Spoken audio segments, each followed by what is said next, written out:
Alrighty, hi everybody, welcome back to VTuber Tabletop. This is the latest episode of Iruvian Nights, episode 9. We're roughly halfway through this arc. Get hyped. We are joined by a special somebody that we'll get to at the end of this, at the end of our usual start to the stream, so prep those emotes. It's hashtag time to plug yourself. Holy shit. Let's start with Astrid. Oh! Hello! My name is Astrid, Arcana, and I stream a bunch here on Twitch. I play a lot of games. I'm like the unofficial Bethesda streamer, as some call me. And I also do a lot of illustration and character art, and you can find that at Astrid Arcana on like Instagram and Twitter and stuff, and yeah, that's me. Radical. WyndhamVossler. Oh yes, the famously European VTuber. Yes. I stream a variety of content. I try to stream from Sundays to Wednesday, and I really just sort of stream whenever it is I want to, including games, cooking, in the future maybe some mini painting. We'll see about that. But yeah, I'll take it as it comes. Oh, Shiza. Sorry, it might have messed up a thing there for a second. No. Yeah, I accidentally clicked that Windows 10 thing where it like zooms everything out. And I was like, cool. Usubeni Yume. Yes, well, hello, beautiful people of the internet. You can find my poetry, philosophy, and sometimes reading of Shakespeare on my YouTube channel under the same name. But mostly I just cause trouble and chaos wherever I go. Radical.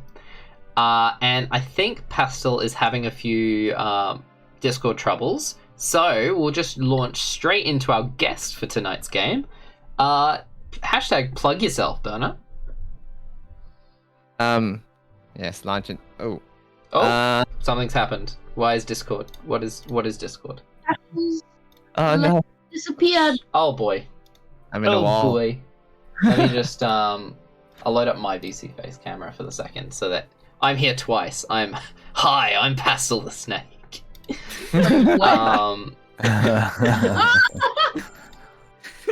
I think everybody else is in position. Oh, no. Oh, they're back. She's Pastel back. back. That's back. Yes. Let me sort everything out. There we are. Oh god, sorry It's fine. about that. That's okay. Burner, plug yourself. Yes, I'm Berna or Brian. It's the same. And I stream art most of the time, despite most people wanting to watch games, but I do both actually. And I have a tendency to yawn a lot on stream, so Don't say that, it's gonna make me want to yawn. I should If rename you- this game to the hashtag yawn stream. if you guys want to see yawns, perhaps do head down to my channel, and yeah, that's me. Radical. Oh, God. And Pastel. Okay. I am Pastel on Twitch and Twitter. I'm PastelTheSnake. I'm a variety streamer. I do a lot of like horror games, some visual novels with friends. I do Gundam building on Wednesdays, unless I'm on Mini Makers on Mondays. And I'm apparently unable to figure out Discord. So that's Radical. Sounds like a Saturday. It's also a really good character analyzer. Yes, please, if you haven't already, go watch this week's episode of The Other Side. It was insane. The amount of predictions that Pastel has made, I won't give direction on how accurate they were. They were extremely. But it was insane. Please go watch it. It was an amazing episode. So, without further ado, I think it's I time. half expect that none of my predictions were right until I said them, and then you were like, write that down, write that down! Your predictions are right when I decide. So, me rewriting Armesh's backstory to be wrong. So, it's time to launch back into this week's episode of Iruvian Nights. Now, I am going to read last week's recap, lovingly crafted by Usubeni Yume. Just pulling it up. Here we are. So, I cannot speak. On episode 8, titled Prophecy, exhausted from their harrowing battle, the group rests in Mario's humble lodgings under an ominous night sky. While the rest of the party lie under a veil of sleep, Dante and Lucy secretly meet with Mario to find answers. They receive much more than what they bargained for, learning not only about Mario's true identity, but also about the tumultuous, distant history of the world. Meanwhile, Matif dreams of a great storm and a mysterious cloaked woman. The next day, summoned by an unnatural storm, the group heads towards the caldera of Ghost Mountain, to what they believe is the source of their ghastly troubles. They meet an unusual tiefling stranger and find an odd arrangement of stone tablets holding a mysterious prophecy. Upon the utterance of the prophecy, a portal lures Matif and Armesh into a raging storm, seemingly on another plane. Matif confronts the spirits of lost crewmates and meets a mysterious frog woman who calls herself the Spirit Walker. In an odd moment of clarity, Armesh surrenders his life to close the fiery portal causing Mario his problem and entrusts Matif with his precious surfboard. Transported back to the material world, Matif and the group slay a ferocious and deadly demon that sneaks through the closing portal, and in a moment of anger and confusion, words are shared and a friend is mourned, as their dragonborn friend seems lost. However, Armesh appears where the portal once stood, unharmed. The troop make their way back to Mario's estate, eyeing the Markovian cavalry on their march south. Radical! So, you all have made your way into the city of Vinograd, a historic wine town with much history. And as you guys make your way into the city, you notice that something seems wrong. Many of the people are rushing from house to house, delivering news. You see women carrying children, running towards, their homes. You hear somebody down the street yelling, "War declared on our republic! Assassination of the ambassador! War imminent!" Hearing this distressing... nonchalant. Look, it's his job to do the news, alright? It's his job. So, as you guys make your way through the crowded town, as people are making their way, Burner, jumping straight into it. Your character makes his way through the town of Vinograd, hearing the commotion. This is not unexpected. You knew something similar was coming. You snake your way through the city, and you see an odd group of travelers. You know that they're travelers. They're an odd assortment of individuals. You see an elf man with a yellow bandana, very seaworthy looking clothes, definitely not suited to the winters of this area, which are going to be coming soon. You see a small halfling walking with the group. Halflings are not unsurprising in this region. There are many halflings around, but to see one traveling with a group, you must assume that this is a group of some sort of travelers. You see a human man with a red poncho and a metallic hand kind of dangling from one side. You see a goblin woman in these purple robes, very regal in a way, looking like some sort of priestess. And to put it simply, you see a hot as fuck half-elf woman. Tits kind of like on their way to like falling out. They're not quite falling out, but they're on their way. Very low-cut top. And a very dangerous-looking rapier at one side. You also see a dragonborn surfer. Shirtless. He has a surfboard. You drew the character. You know what he looks like.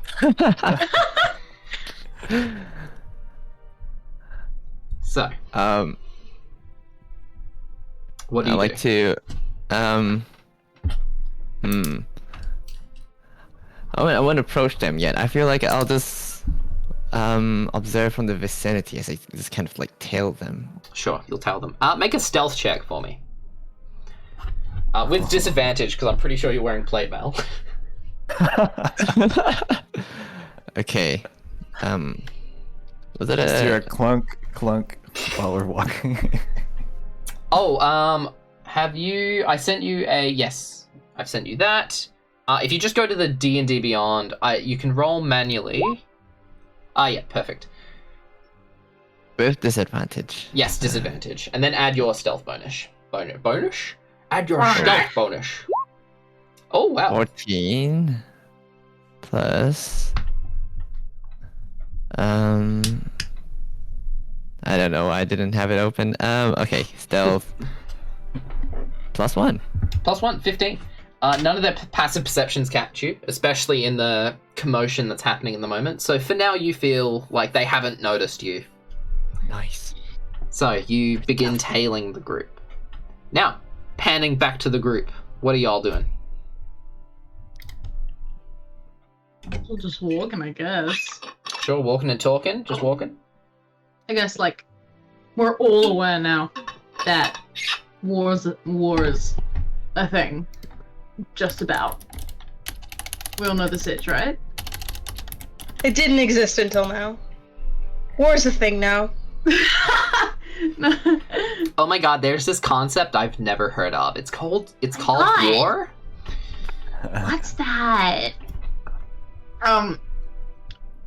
But yeah, DM, we've all heard the town crier. Yeah, you've all and heard the stuff, turn so- crier.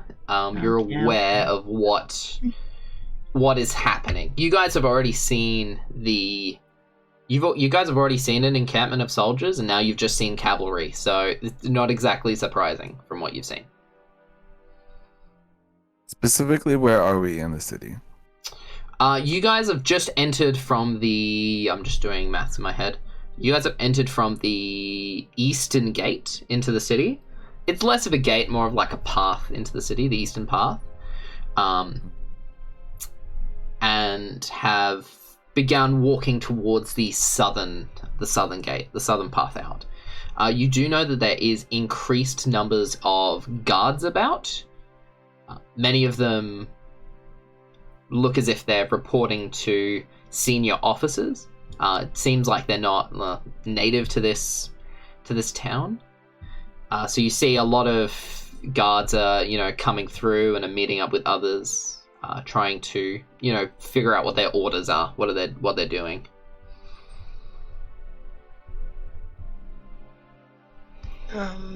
We should probably get out of Dodge as quickly as possible. The border is probably going to become a lot more strict in the coming days. I think that'd be best. Sounds like a good idea. We should get out of here. Are there any guards nearby where we're walking through that are not running around too much? There are a couple that are posted on standby, basically, standing at street corners, keeping an eye out, basically making sure looting doesn't happen, which, classically after war's declared, people start stockpiling for themselves. So you don't see any... You see quite a few, but you don't see any that are like an active threat to you guys. I would like to approach the nearest guard. That doesn't look too busy. Sure, you approach one of these guards at a street corner. What do you say? So, what's the situation here? well, this is a very strange situation. I would suggest that you get to your home, or if you are traveling, get to whatever your destination is. If you're, and he kind of like clocks the direction you're walking. If you are heading towards Steniborg, I would suggest you do so quickly. The road is about to become very full with military, so I would suggest if you are heading that way to do so promptly. Why, is this place coming under attack or something? He kind of looks down, and you immediately, with your background as a soldier, you immediately clock this guy is like, he's like a second rank, like he's only just up from a recruit. He's like your basic guard. Looks like, you know, he was probably just raised in this town. He's never really seen any conflict in his life. He looks very unsure. He doesn't know. He's just taking orders. He doesn't particularly know what's happening.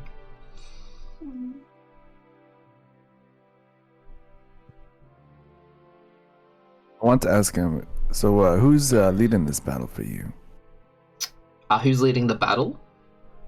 Yes. Well, I would assume that the War Master will be leading the attack, but it may be one of his generals. I do not know. And he looks over your shoulder and he's like, "Hey, hey!" And he walks off and he clocks a pair of teens that are trying to break into a house.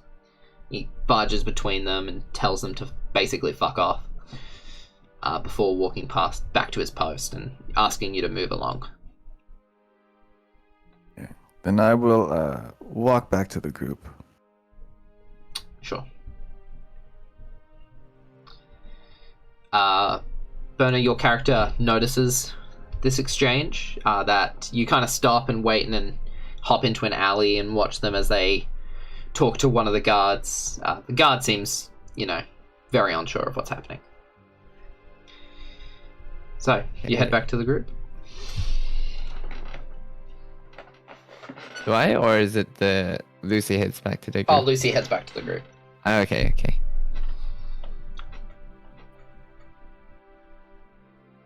Well, what did you find out? Yeah, so that guy didn't know very much. He's not very high ranking, but as we do know, this place is under attack. And I don't know if you guys want to leave or if you guys want to stay here and find out. I will clarify quickly. You don't know it's under attack. You know that there has been an assassination in the Awa Republic for which Markovia has declared war. So they're not under attack per se. They're more like just prepping the city and stuff. They don't think they're in any immediate threat. Okay. Yeah. That makes that paints a better picture. Okay. Yeah. Cool. Yeah, so people going crazy because, they think war is coming. So I don't know if you guys want to try and find a connection or if you guys want to get out of here. Well, we do need to get the wine out of here. So I suppose we need to find our connection, don't we? Back to Anushka. Yes, I suppose so. What else do we do? Can I do something here? I guess. Yeah, sure.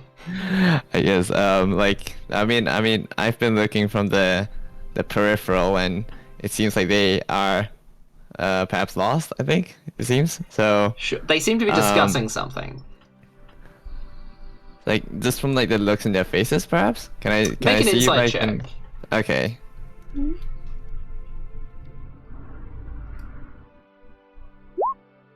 14. Is that right? +4. 18 for insight. Yeah. Whew. Oh.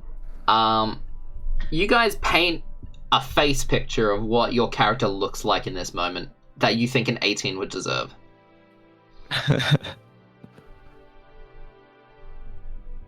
Emmyth looks stressed and confused.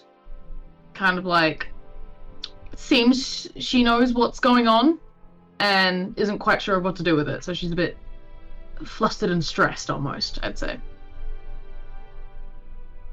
Yeah. Yeah, Lucy's fairly calm. He is scanning the area, but he also sort of looks like he's thinking of something. Ideas. Make a perception check as well, Lucy. Dante?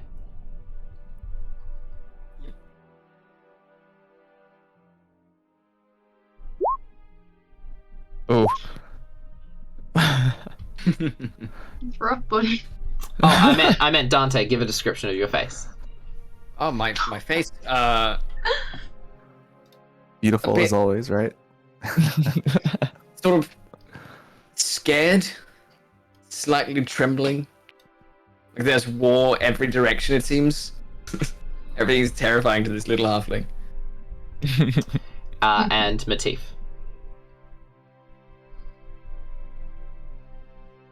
Kind of like itching to go. Doesn't really want to stay in this place and really talk things out. Like, we need to make a decision now or we're gonna get stuck. Because I think even without knowing that, like, what the soldier said about, like, getting to our destination quickly, it's going to, it's pretty obvious to see that, like, things are, like, happening in the background. And that we were already gonna have a hard time smuggling out our wine normally, and now we have to get out while there are, like, strained relationships between these two places. So probably, like, annoyed, wanting to go, like, trying to think of, like, the next move. Cool. So they're the vibes you get. Mysterious cloaked figure. Okay. I guess now's a good time, I guess, to introduce myself to them. So Sure. like to walk up to them. Sure. You exit out of the shadows, and you guys hear the loud clanking of plate mail as an individual approaches. So you see. Let me just pull up. You see a middle-aged man with well-kept black hair, a short black beard and a mustache, an unassuming grey travelling cloak beneath with plate mail, and you do see a medallion that's kind of... it occasionally pops out, but he keeps tucking it beneath his armour. He appears to be in his 40s or so. Is there, like, a religion check to know what the medallion stands for?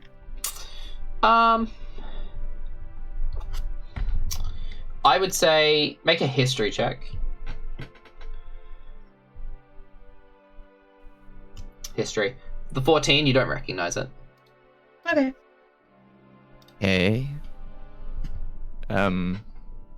Okay, so I'll just greet them. Hello? Greetings, travelers. Well, you guys seem troubled. What seems to be the problem here? Who's asking? Yes, and who might you be? Oh, yes. Why, of course. I'm Johan, and I'm actually a traveling blacksmith from the capital. And I just happened to see the bunch of you looking fairly confused. So you've I been thought I could stalking help us. out. And now I was just passing by and, managed to just have a glance at your faces. And what do our faces say to you? Well, you guys don't seem like you guys really know the place. And you do. Well, I might.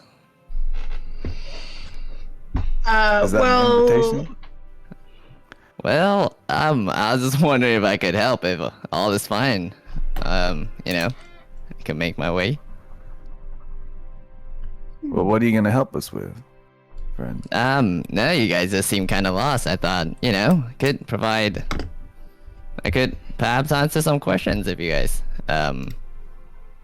wanted to know something about the place, or So you're a blacksmith from the capital.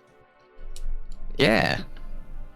Well, we have a local who's able to show us around, and I kind of point at Dante, and I'm like, we appreciate the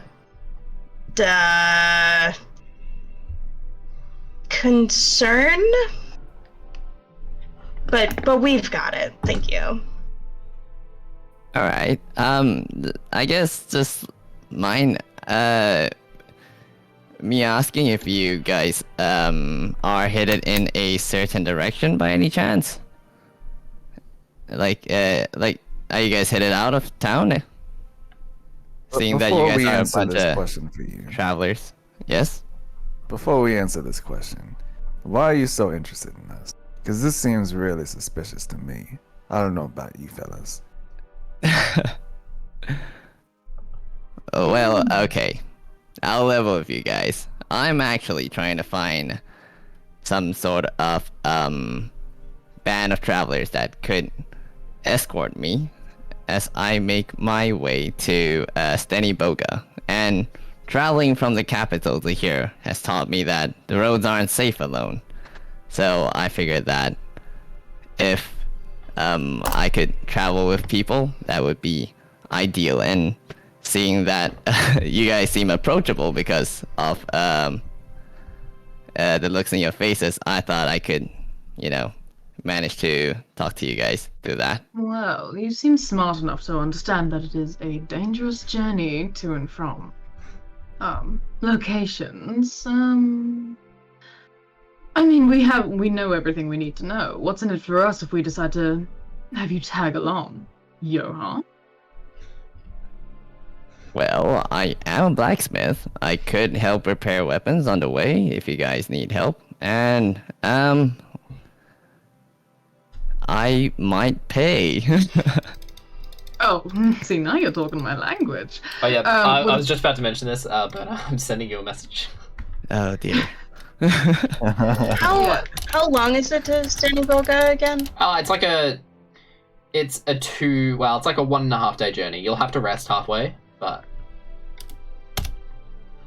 Because that's where we're heading, right? Astrid is very, very forgetful and is desperately trying to remember the names of cities. Where are we trying to get the wine back to? Steniboga, right?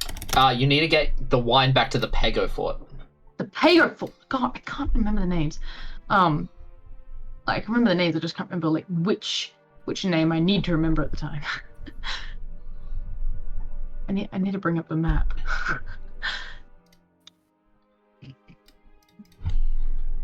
So I would like to persuade Johan to answer my question. Well, say what you're about to say first, and then roll your persuasion. Okay, you can choose. Okay. So, Johan, what does a blacksmith have to be doing in order to travel around with plate mail, huh? Oh, I figured it's a dangerous journey if I were to travel. And so, I'm not entirely incapable of combat, but, extra defenses doesn't hurt when you're traveling, especially with all these potential thugs out there trying to steal my wares. Your wares, huh? Are you from around here? I'm from the capital. No. Stolitsa. Born in the capital and raised in the capital. Of Markovia? Of Markovia. Stolitsa, yes.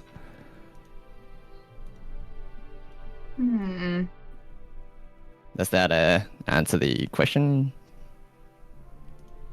But let me just tell you one thing, Johan. I still don't trust you. That's fair. But it seems that we could do business, though. Yeah, I'd be willing to pay if, of course, I don't, expect, completely, free protection from like the group. I mean, I'm willing to offer my services as a blacksmith, and I'll throw in some cash as a side. And when he says that, I put my arm around his shoulder. And I start explaining to him exactly what it is I want. Sure.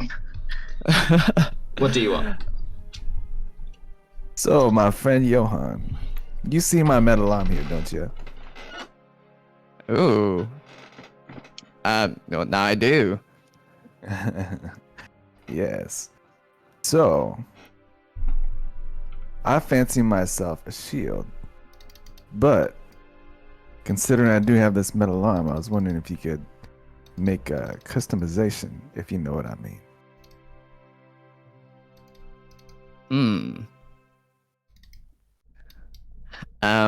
I suppose I could work on it on the way to Steny Boga. Great. It's going to take time, but you know, I think if as long as I'm traveling with you guys, we will have enough time. Right, and as long as we keep you alive, right? That would be ideal. Great. And I wink at him.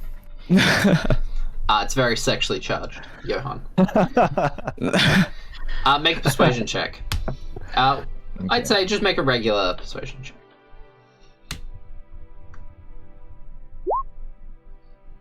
So we'll take the first one. So that's a 13. This guy's trying to intimidate you a little bit. Not intimidating, but he's trying to persuade you into making you something. You don't feel particularly threatened, but you think you could probably humor him. Try and make him a shield.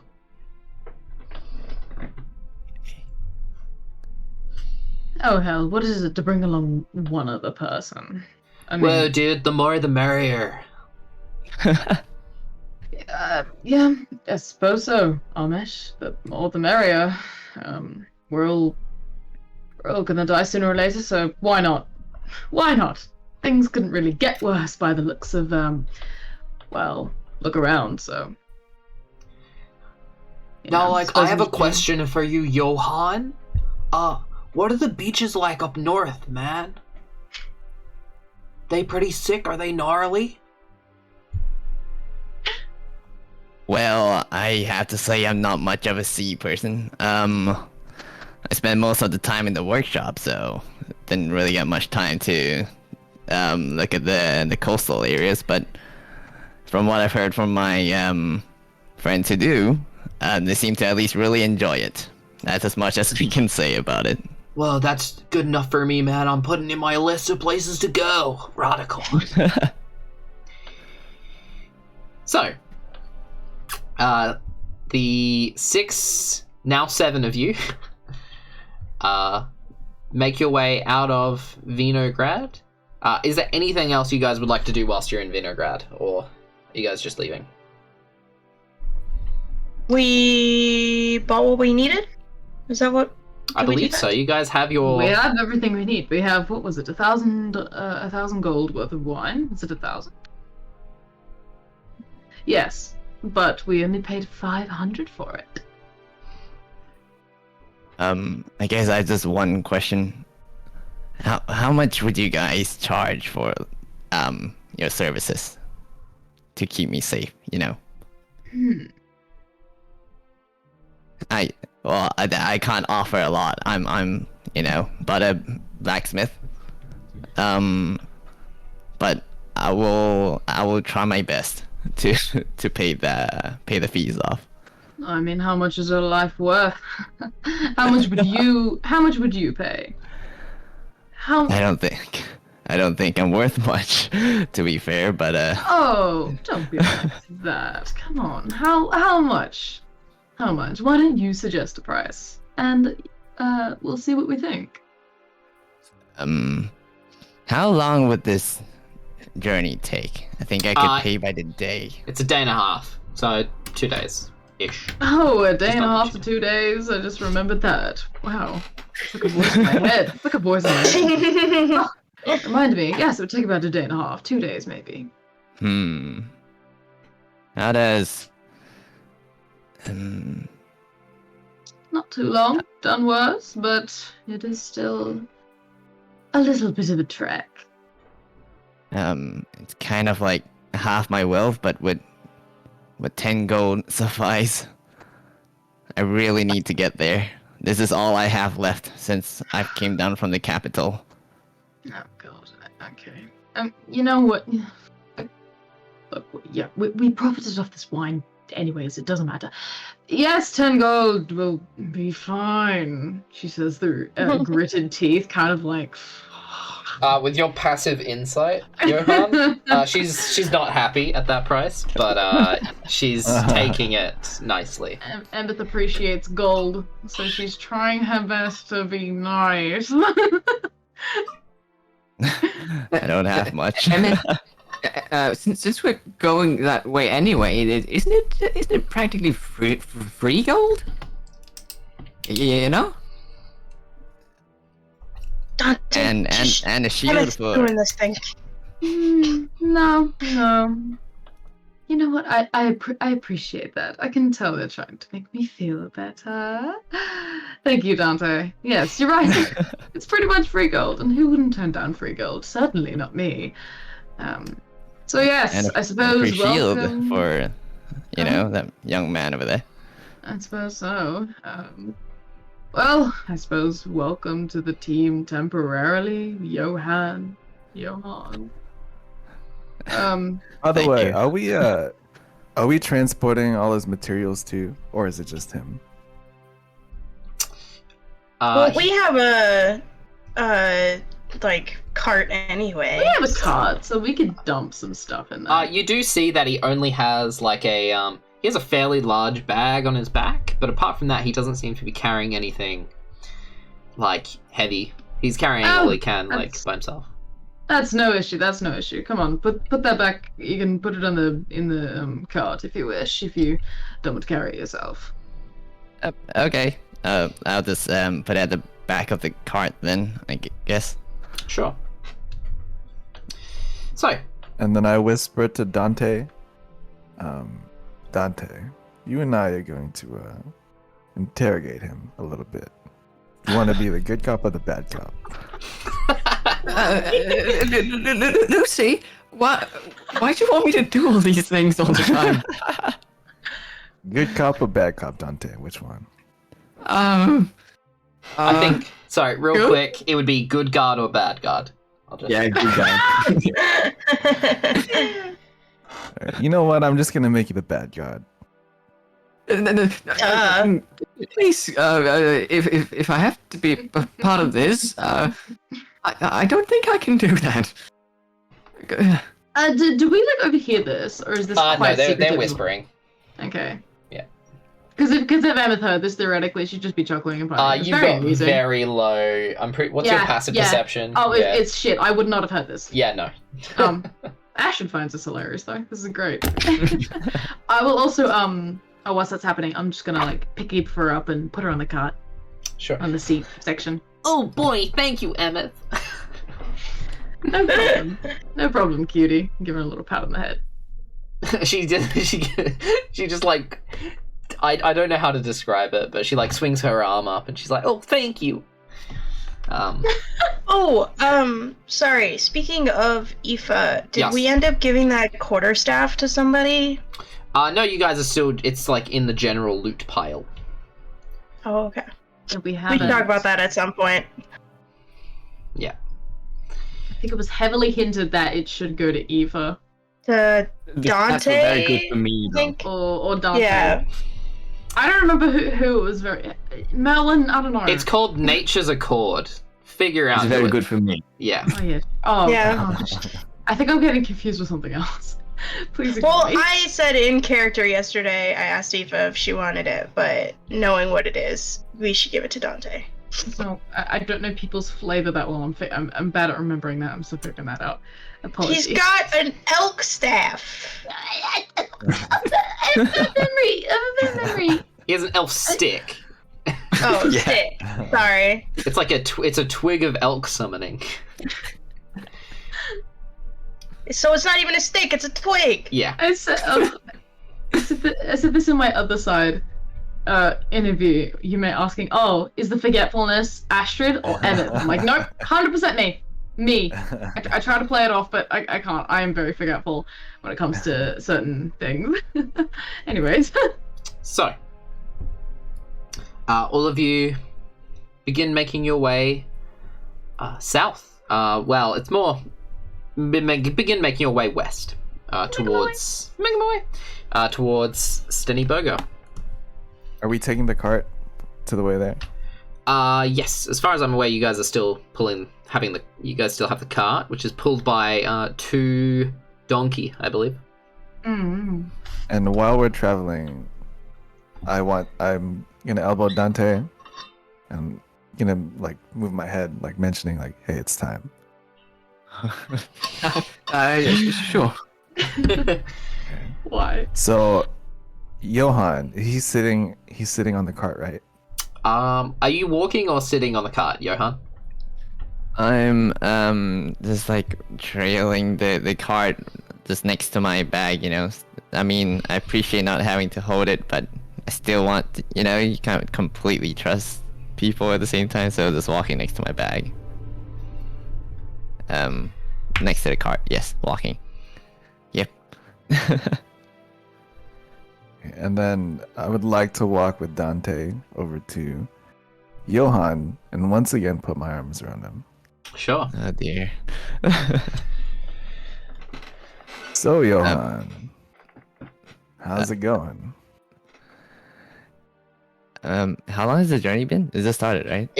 I'm gonna say it's been like, just for fun, it's been 45 minutes since you guys have left. It's not been long. You guys are well out of sight of the city, though. I'm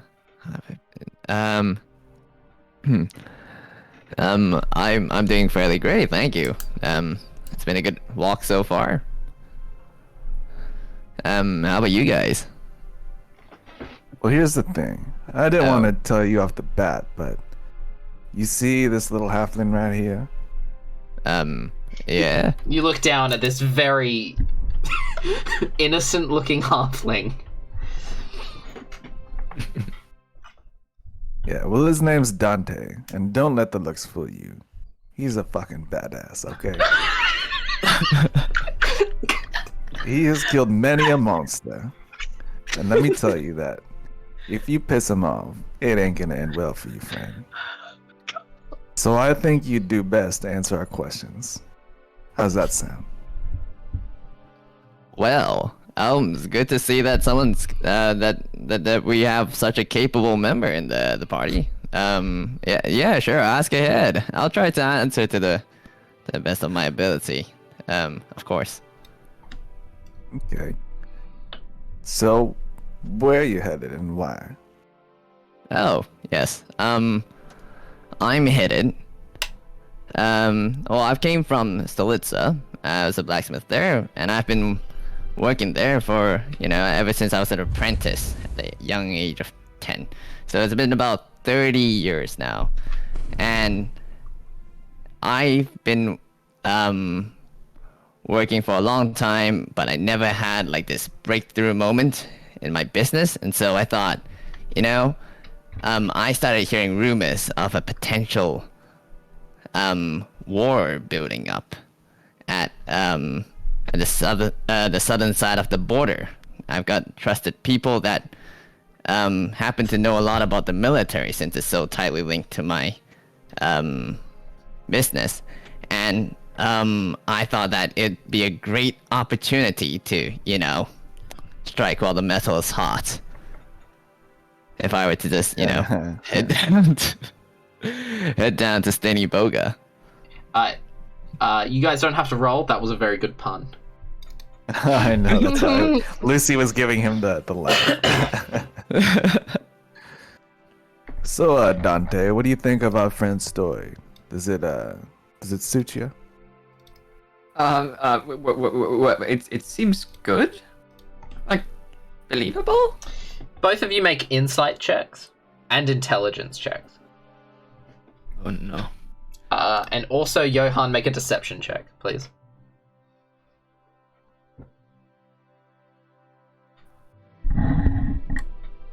Intelligence check or save. Yeah, intelligence check. Oh, my bad. I'm very smart.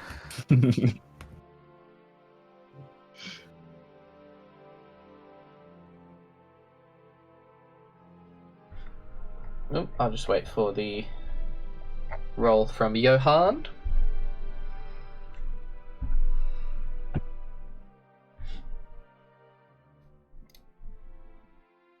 Is Burner frozen for me, or is that just... No, that's totally frozen for everyone. Oh no, believe. Burner! Burner! No! No! We're getting to him, I'll Dante. invest. You terrified him off. Yeah, the intimidation worked. Hey guys, That's- I'm Johan the blacksmith. Just love how you're like, Dante's gonna play bad cop, and then you're like, crack your knuckles. Well, we have this guy here who can fucking break your neck. I He's a clipped it, fucking by the way. halfling. I had to clip it because it was just amazing, and I did not expect that. Yeah, Merlin, you have to move Burner in. Oh, is he back? Wait, oh, because Oh. he's... Drag him in. Alright, I will unbold myself now. Oh god, I just the bulb. Why? There we are. Yay! When did you fall out? I heard everything. You guys can't hear me. That's what happened. Ah, okay, cool. So was I supposed to roll for? Yes, something? a deception check, please. Okay. Oh god. Right while the iron is hot. Oh, And that- Jesus Christ. Now- Oh no! Whilst it was a very good pun, yeah. Lucy and Dante, you don't believe a fucking word that's coming out of this kid's mouth. None of it? Come on. None of it is true? As far as you guys are aware, nothing he's just said is true.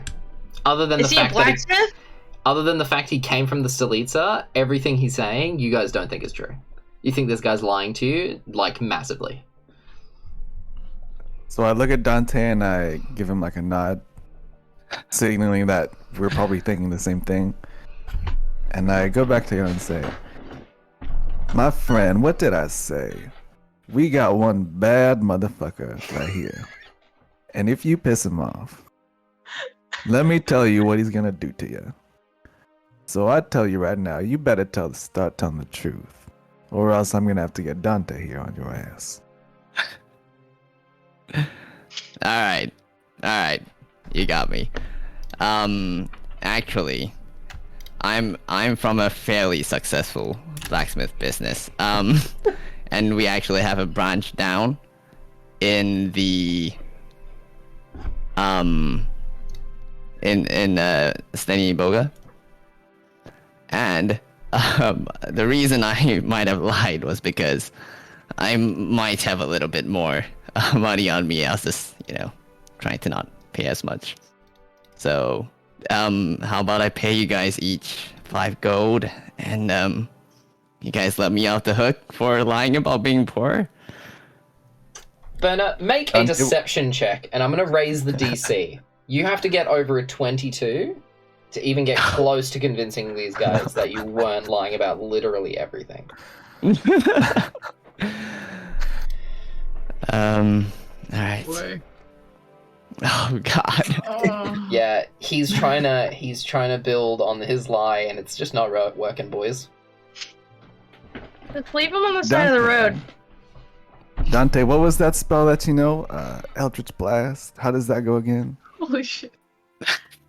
I sure? I don't know. Are you sure, Johan? Is he sure? I don't know. You gotta tell me. Oh dear, this is...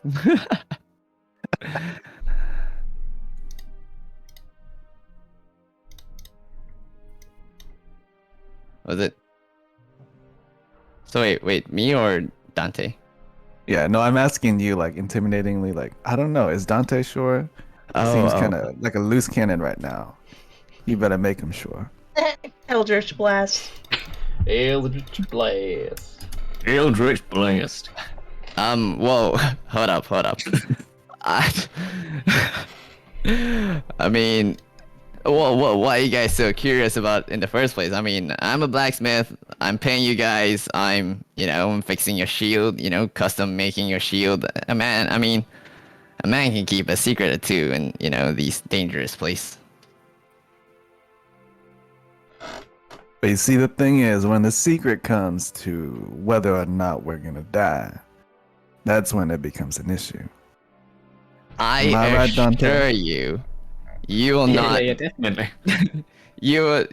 I am peaceful. You guys look at this man, and you just see sweat dripping from his brow. What the fuck? And then, so at this point, I'd like to have him sit in the cart where the whole group can talk to him. Okay. You lead him over to the cart. He hops on. The donkeys blurt out as additional weight is added to the cart. I assume And so- Amesh is driving the cart, and we're all in the back. Oh, Just for- he's at the front of the cart. The donkeys are kind of leading themselves. They know how to follow a path. He's got a fat one in his hands, just smoking. Well, I just wanted to, for ease of whatever, that we're all in the cart together, and none of us is in the front or anything. Yeah, sure. He's driving, sure. So I relay all the Designated driver. I don't know why you designated him, but you did. He's probably the worst.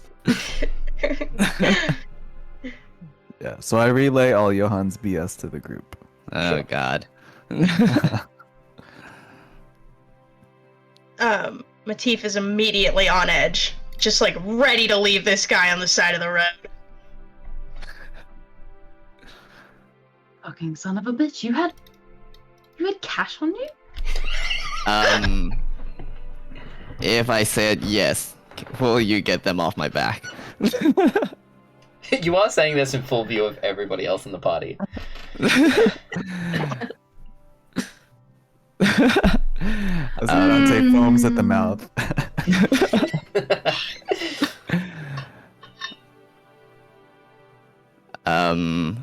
Well, I mean, if I were if I didn't require protection from like a good, capable squad from you guys, then, I would have traveled alone. But, I mean, I am willing to pay, and I'm looking for, security. I am most, that should mean that So, I'm safe. as he's saying this, I'm not going to let you make any more deception checks. You rolled a 1 and a fucking 8. Dante and Lucy and everybody else in the group, now that you're looking, especially Dante, as he's talking and he's trying to convey that he's a blacksmith, he's traveling, but as you look more and more at his bag, he's not carrying like a toolbox of any kind. He's not carrying any traditional blacksmithing tools on him. He seems extremely heavily armed. He's in plate mail. You see that there's a warhammer, I believe, a warhammer at his side. You see that he has a shield himself that's kind of strapped to his side. He seems extremely armed. Doesn't seem to be carrying any blacksmithing equipment. And so he's telling you this, and you're like, nah, though. Oh no. Not even a Johan? blacksmith, are you? Yeah. I was looking. How do you intend to get any blacksmithing done without tools and fire, like a forge? Well, yeah, no. So I'm actually, yeah. So I said, so yeah, sure. I'm not like, poor, but I do have a fairly successful blacksmithing business in the capital, and we do have a branch down at Steny Boga. and it's my first time actually heading out of the capital. My dad was actually the one that founded this blacksmith thing. What do you call that? Chain. This Business? Shop? yeah. Maybe? The blacksmithing business, and I am, I was just under his I was just being an apprentice to my dad, and this is the first time I'm actually heading out the capital, and my dad gave me the best armor in the shop to just be extra safe because you really don't know what's out there. Make one more deception check with disadvantage. God.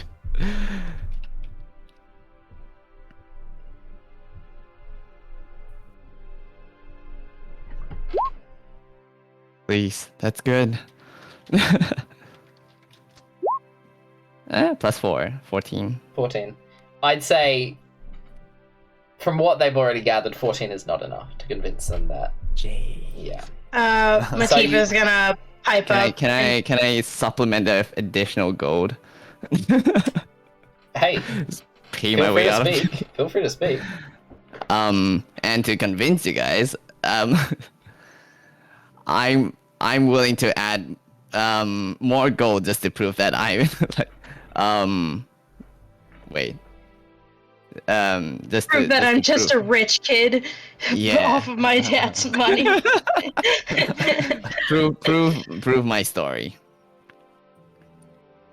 Yeah, Matif's gonna pipe up and be like, cut the bullshit, give us one reason why we shouldn't just loot you and leave you on the side of the road. What? Like, I'm not having any of this. Like, start telling the truth now, or we're just gonna fucking leave you here. Like. And then after Matif says that, I tell him, well, hold on a bit. He is a rich boy, so he might have more money where he's headed. And maybe they'll pay him a higher ransom if we do decide to escort him. Oh, come on, the kid's got a shield. And what else was in his bag? You're saying kid, but this is a man in his 40s. Oh. Are we gonna do more crime in Steady Boga? I mean, Lucy, you're not even allowed back in there. Oh, fuck. Don't say that in front of our fucking... Whoa. I think like, being a bit dangerous. Look, I don't want to pry either. You guys are saying some stuff that I probably shouldn't be listening to, and I think it's fair that we all just kind of like keep to our own things.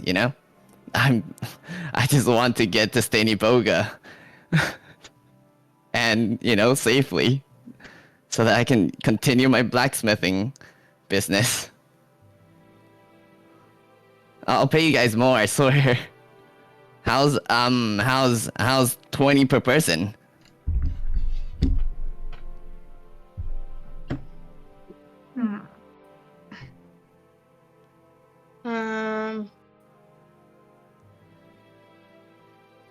I mean, Matif is gonna look over at Emmyth specifically, since she's always the one looking for gold, but he's very, like, against all of this. Like, this is putting us in danger to a level that might not be worth any kind of risk like this.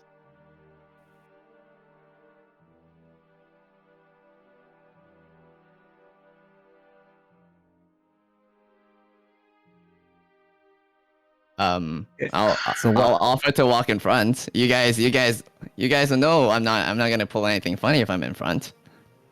You can sit right here. Okay. Fair. And then so I sit next to Johan, and I signal to probably Eefa to take away his warhammer, or like at least make it so it's not next to him. Sure. She'll grab it. So while my friends are thinking, and we can discuss your and I business later. But one of my friends are thinking, I'm just gonna sit right next to you. How's that? Yeah. Hey, I put my arms around him once again, and I give him this cursed mace that I've been carrying around. And I said, "Here, okay. go." He hands you this very. It's very crudely made, but at the same time, it looks very fine. It has intricate details, but it kind of looks like this crude, kind of blunt instrument. Does it look cursed, or is it actually cursed? Make an Arcana check. Yes. 9. 9. Dude, You are not doing well. It has this really nice obsidian head to it, where all the spikes are. It looks really good. You think this would be like quite a good weapon in combat. Am I going to be fighting? No. You did say you need to be prepared, right? Which is why you well, brought that warhammer and all that armor with you. yeah, but I mean, I'm not. I've gotten like a lot of practice, but they were never real combat, you know. So, like, I'm still not trained in war or like combat. So I was hoping that by traveling with a band of people, I would Lucy, make an not insight check with maybe advantage. have to. Okay. Sorry, continue. Yeah, maybe I wouldn't have to, you know, actually. Those are brand new weapons, you know, like that shield and that warhammer. That's Now, it's only been used in training, if anything. Lucy, you are an experienced soldier. You've been on the front lines. You've been in combat. You look at this man who claims he's never seen a day of combat in his life, and you see scars. You see scars just above his hand. It's covered by most of his armor, but you do see a slight scar. You see a couple of blood. What do you call it? Forget what it's called. Where blood has like risen above the skin, and you kind of have a mark left. Like a bruise? Yeah, but like a bruise that never Like a leaves. blood bruise. Like a blood bruise, bruise. yeah. You see all of the hallmarks of someone who has been in combat, and he says this armor has never been worn, but this armor obviously has chinks in it.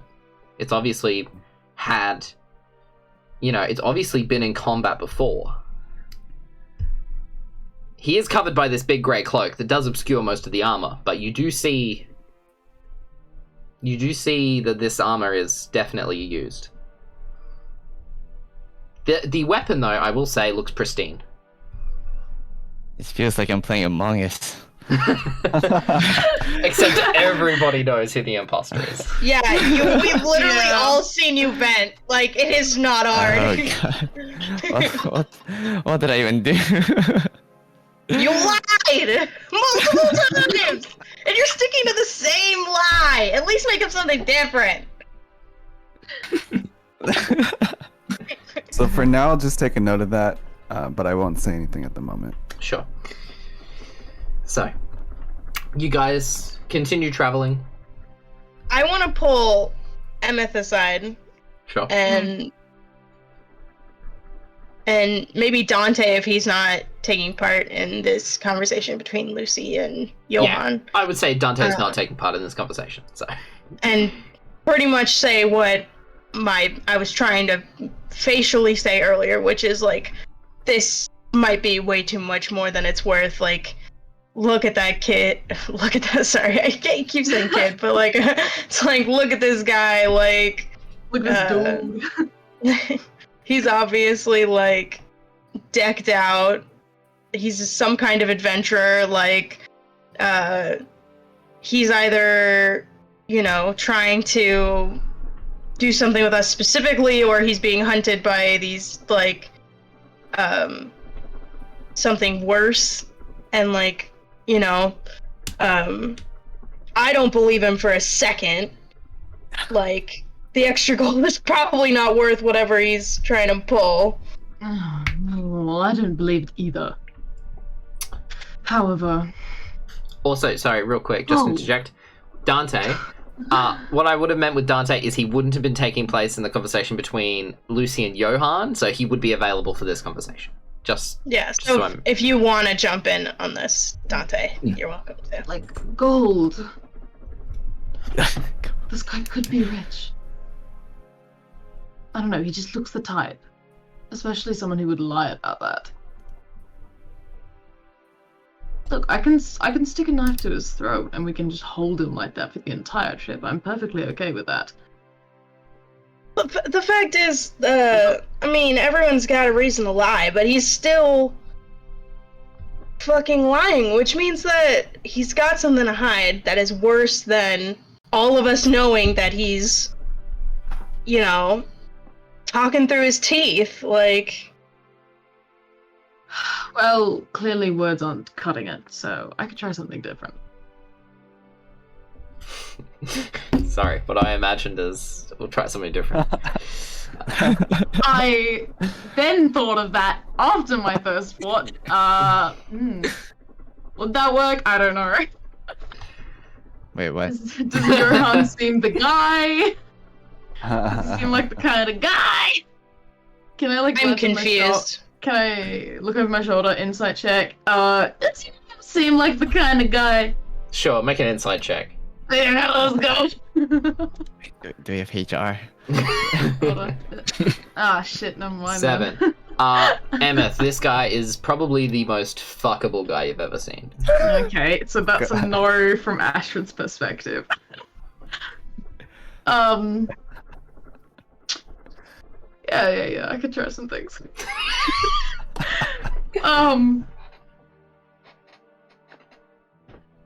Yeah.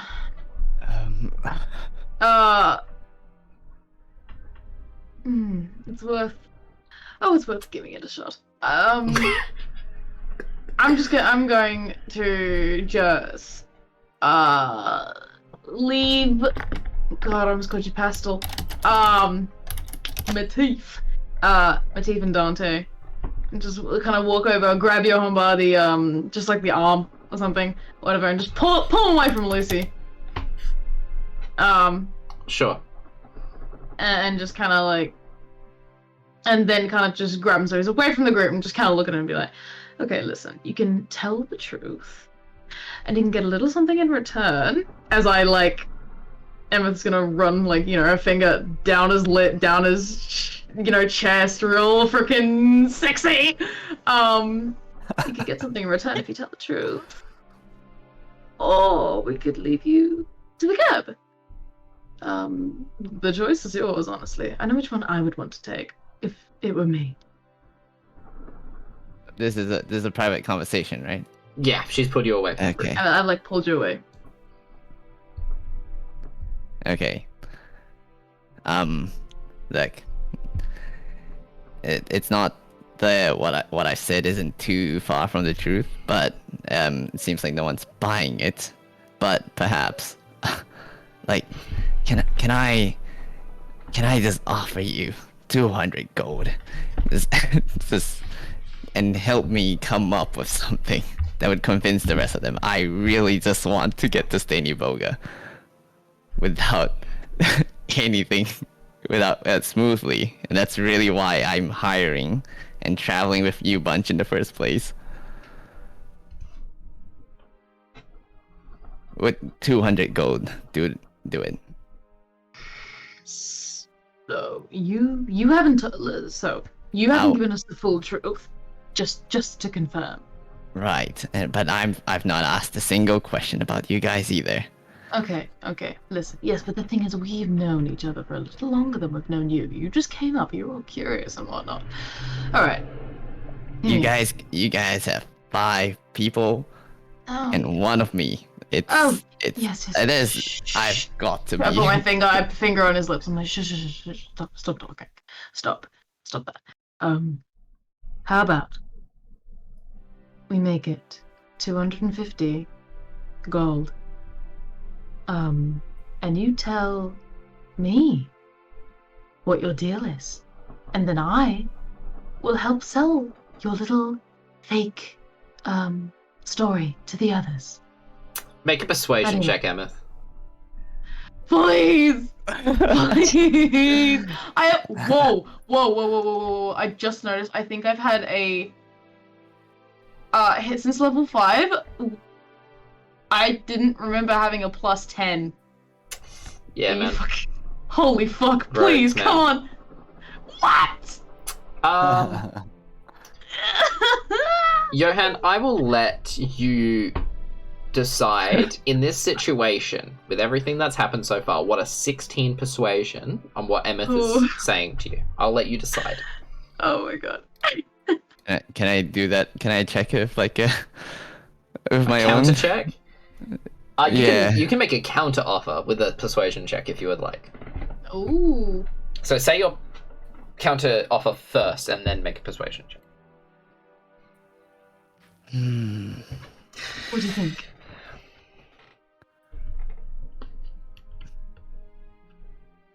No, counter offer. No, I think I'm okay with the offer, but like I just want to know that they mean to actually follow through. Okay, make an insight check then. Okay, in that case. Okay. Yikes. Johan, she 100% means it. She's definitely not going to tell anyone. I'm following through. 100%. Yeah, she's following through, man. 100%. Oh, This guy's regretting gosh. talking to us for sure. Yeah. Can I change my dice? I don't know My if you... online dice where I type numbers. I have Okay. one character I play on a Swedish D&D stream where I consistently roll 20s, like 2 or 3 a game, and I don't know why. It's just It's online, so like. I'll just believe that I'll roll 20s when they really matter. This is probably like not too important, right? sure. Anyways, okay. How about this? Like, you know, standard business practice. Half first, half later. How about that? You still get 250, you know. I'll just pay you the other half when we get there. In a day where, you know, there's hardly any time for me to be cooking anything. Well, I would prefer up front. And Emmyth is gonna get just kind of grab him by the collar, come way in, and just kind of. 250 gold.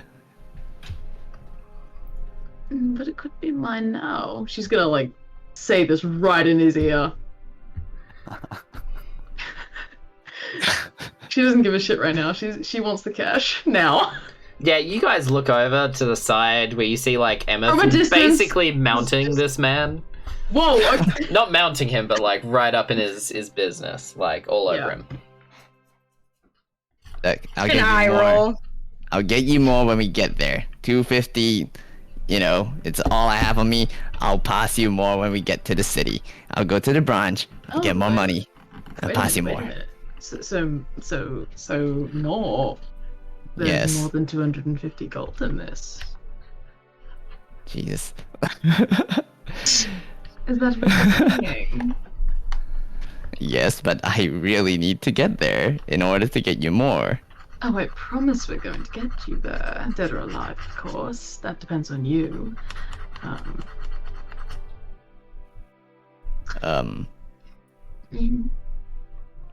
Final offer. Final offer. No, you don't want to give it all to me now. Make a persuasion check. Come on. Come on. Okay, this click. I'm like charging my finger here to click the button and hope for the best here. Oh, yes. Ooh. Nice. Oh God. Yeah, dude, you need to give her the 250 now. She looks she looks pissed. She's not a woman to wait for money. All right. I'll give you the money, please. I just want to get there safely. That's all I'm hoping for, please. I'll just, you know, persuade to What's Now that? that's what I like to hear. So, Johan, you hand 250 gold to Emmyth. It's a plea to kindness. And I like grab him by the chin and kind of like hold him up a little bit and just, you know, that's a good boy. Give him a little slap on the face and walk away. Okay. You know, Astrid, D&D gives you the opportunity to play something that isn't your normal self. What are you trying to say? I think what she's trying to say is, bish you honey. So, after this strange exchange, Johan, which she doesn't even follow up. She doesn't even follow up on asking you about what your deal is. She just walks away. I'm going to interrogate him about that later tonight then. Okay. Sure. So she leaves with your money, goes back to the group, and you dejectedly make your way back to the cart. I'm a sad boy. So, you guys continue traveling for several more hours. Eventually, it gets to around 5 o'clock or so. The sun begins to dip down. A light rain begins to fall, and you guys make camp for the evening on a small hill. Eefa and the others, you guys all set up a... Wait. Oh, sorry. So Emmyth has to come up with a believable lie for the rest of us, right? That's up to Emmyth. None of you were looking at that happen, so none of you saw an exchange of gold. That's fair. Well, if Emmyth comes back to the group, Matif's gonna be like, so what's his deal? Did you figure it out? Not quite sure. You may have to use more words to persuade him. Or, surely he can take a little bit of a beating. Feel free. Because I'm not sure how much persuasion's going to get through to him. So, yeah. Feel free to rough him up if you want to get anything out of him. So, you guys set up camp for the night. Eefa and Armesh head into the tents to begin. So these tents are like fantasy tents. So they have a little bit of an opening at the top. Two different pieces of fabric with a gap so that you can light a fire within the tent, and the smoke and the heat doesn't get trapped in the tent. So you can still light a fire within, cook your food, but not suffocate yourself. So they begin to go into the tents and begin to cook some food for the evening. There is a small group of trees just next to the tents that you guys set up, which is where you park the cart and the donkeys who begin munching on the grass. What would you guys like to do?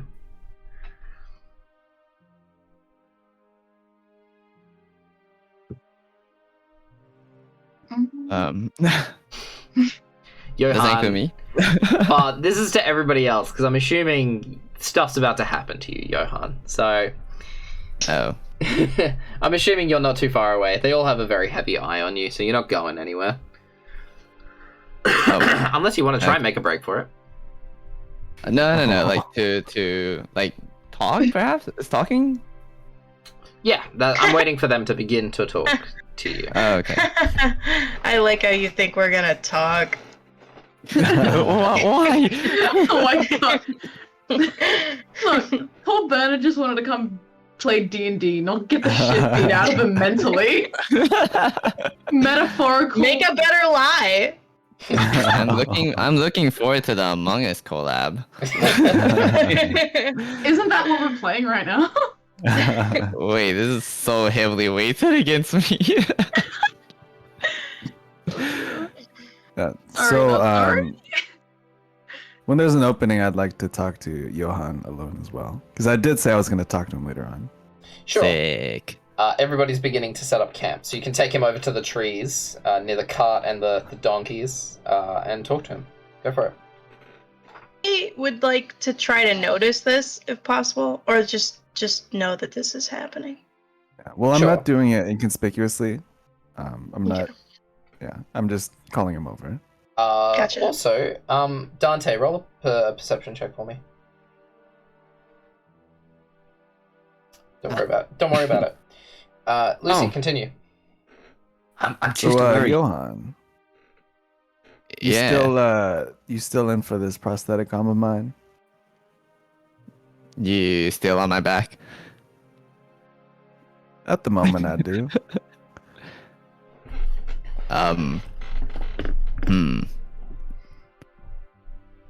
If I say yes, would you be off my back? Let me tell you a story. Oh God. God. So, you can't really hide anything from me at this point. But I lost this arm in the war. And I can tell from just the way you are and the way your armor looks that you might have done something similar. Am I right? Yes. Yeah. Okay. So who'd you fight for? Well, I am from the capital, of Markovia, so it's got to Markovia. You know. And your rank?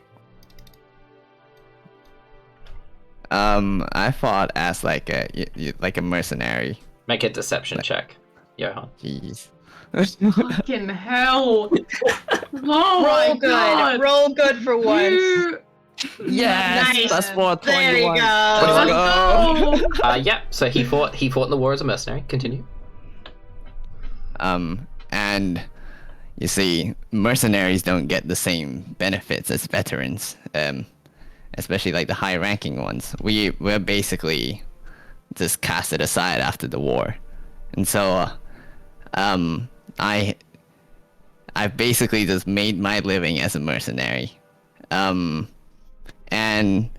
when the chance to hop into the war this time, I heard the war is paying really well, so I thought I'll give it a shot again. And that's why I'm headed south. Can I make a prediction real quick? Sure. Prediction: Johan's a terrorist. Okay. We'll see how that pans out. Johan, make another deception check, but with advantage. Oh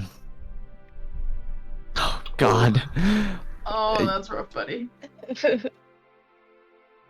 You got advantage. Yeah, There you go. Oh, God, 19. thank God. Lucy, so far, what he's saying, pretty, like, you believe what he's saying. Over last time about the blacksmithing shit. So tell me, Johan, are you a blacksmith or are you not a blacksmith? I'm confused. I'm not a blacksmith. I figured I had a hammer, and I'll just roll that story. Apparently, I'm not too good at, telling lies. Yeah, but, I wanted to appear not too, threatening, because I really just wanted to travel peacefully, and I've gotten into a lot of trouble just because of, like, what I'm wearing and how I look, so I'm trying to just travel peacefully, and I thought the story of a blacksmith would make the most sense, but I'm not good at lying. So yeah, I'm a mercenary. That's the guy who just lied.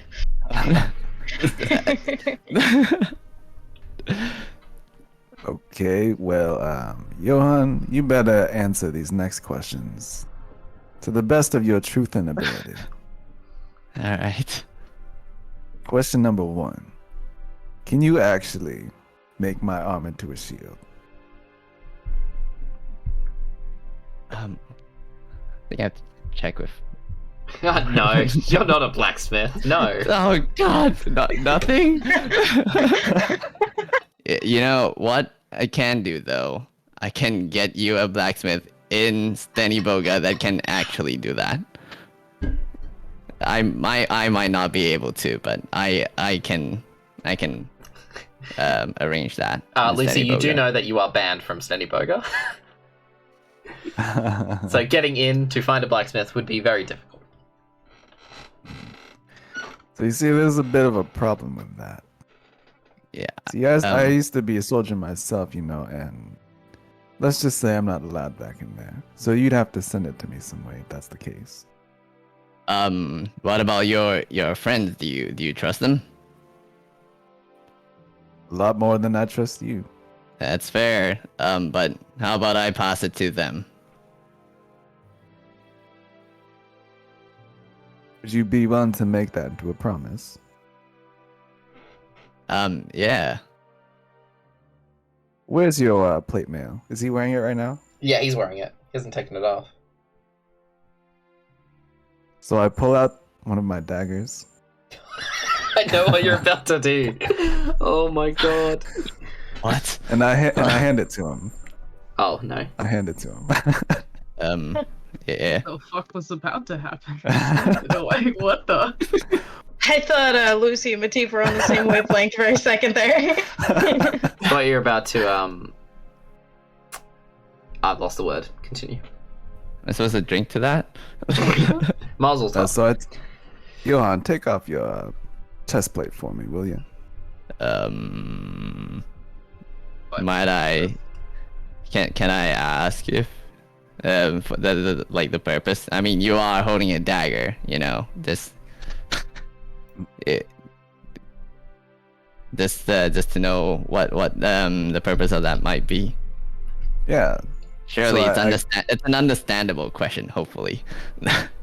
I hand the dagger over to him, and I raise my arms up, showing him that I'm unarmed. Mm-hmm. Okay. And I tell him, just take it off. You'll see why. Okay. I take off the plate mail, I guess. At the same time, I'm just gonna take off the necklace as well, together with Sure. it. Like, I assume that's how you take off a plate mail, and then, you know, just kind of like sandwich in between, and just put it down at the side. Sure. Okay. Okay. And put that plate mail armor over there on the ground, right there. Yep. Lay it flat. Okay. Now grab that dagger I just sent you, Okay. and go ahead and carve an L into the breastplate. Yeah. Exactly what I thought he was gonna do. What the fuck? Come on. Like front, back? Is that like a location? On the front where everyone can see it. All right. I carve the most spectacular L. Like it's like the really fancy L. Yeah. It's got the curves and everything. Yeah, that kind of L.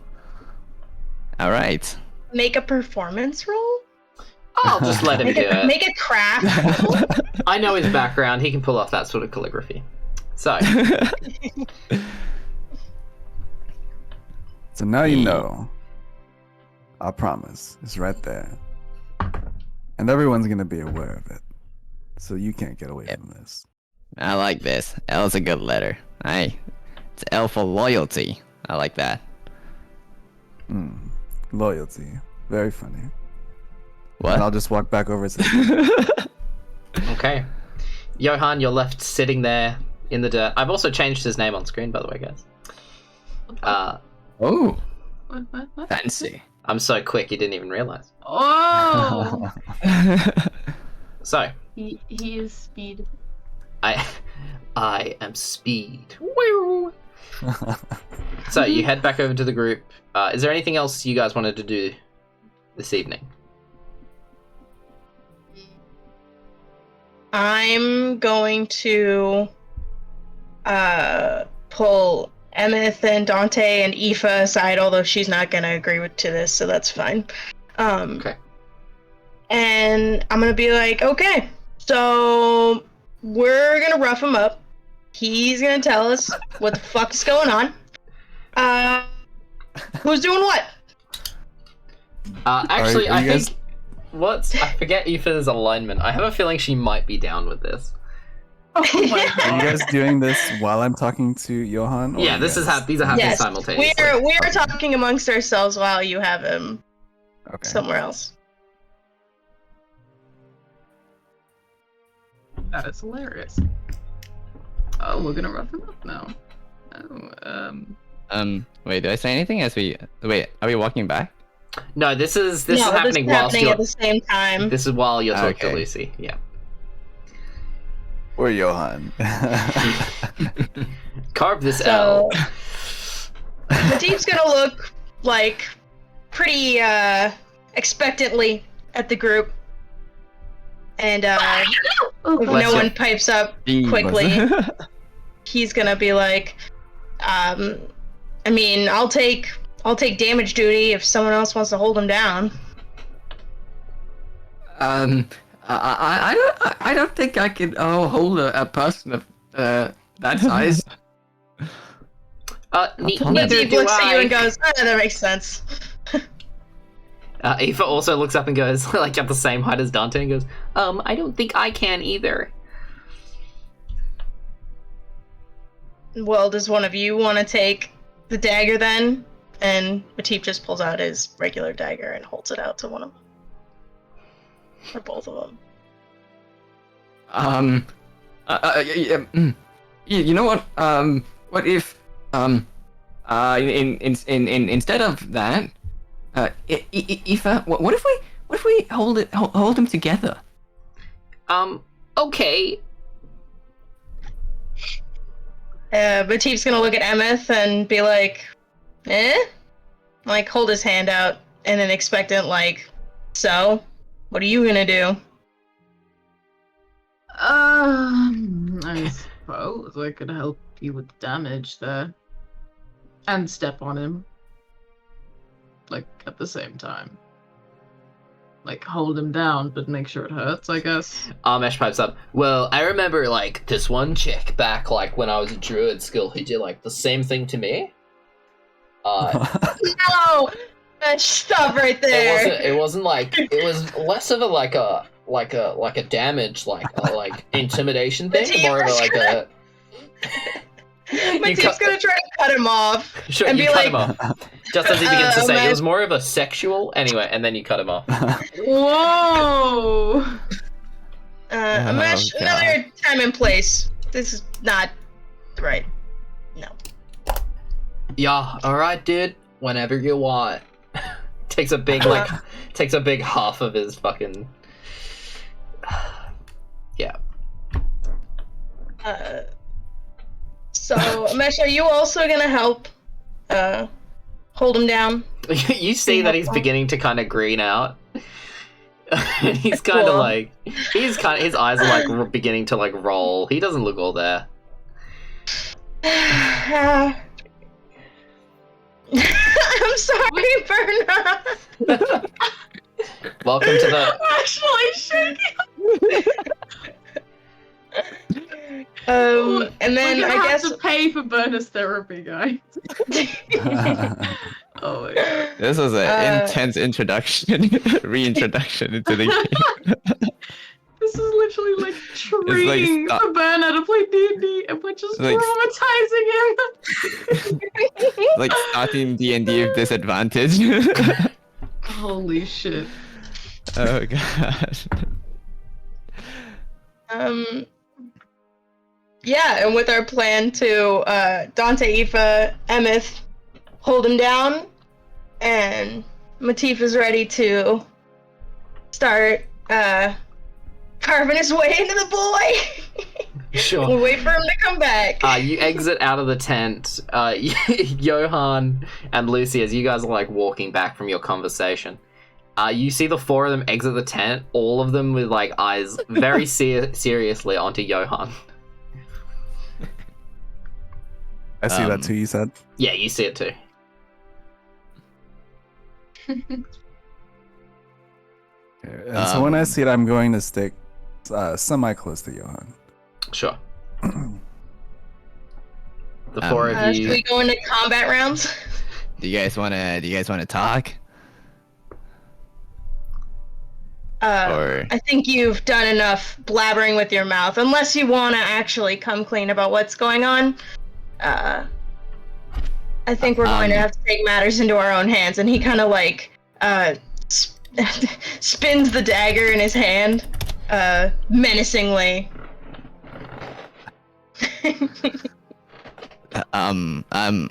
Well, it seems you two have been doing. Should I make an intimidation check? Sure, I'm make an good at this. intimidation. Yeah, make an Have we intimidation. seen that Lucy's been chatting with him? Oh! Shit. Johan, you're very experienced. Takes a lot to shake you. This Yeah. fucking unarmored elf walks over Yeah. to you twirling a dagger, and you just your face immediately goes white, and you begin shivering. Oh my god, no. Lucy. So I'm actually going to put my arm on his shoulder, just to comfort him a little bit and say, "What is this about, friends?" Well, Matif apparently has had enough. Said we should beat him up. Yeah. So that's why we're here. Matif's Why are we gonna beating look this really poor fellow? like annoyed at that. Like, okay, you're the one who originally suggested this. Like, he's not gonna say anything out loud, but he's gonna be like, okay, You say it with your eyes. cool. Emmyth smirking.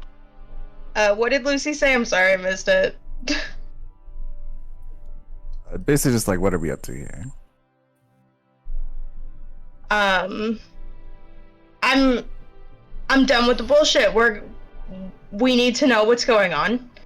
And if it's going to be lie after lie after lie, we've tried every way to persuade you to try to talk to us. We've given you every opportunity to come clean. And you still insist on deceiving all of us who have given you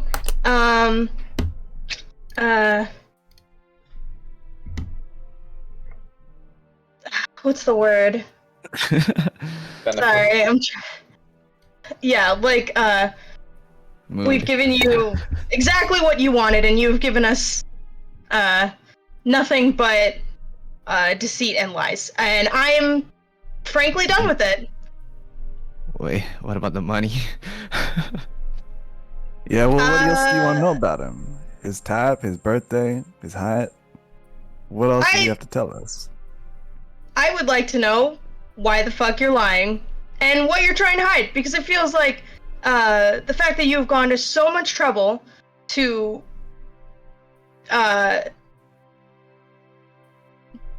hide not only your profession, who you are, but also what seems to be something else, is very concerning to me. And I'm frankly done.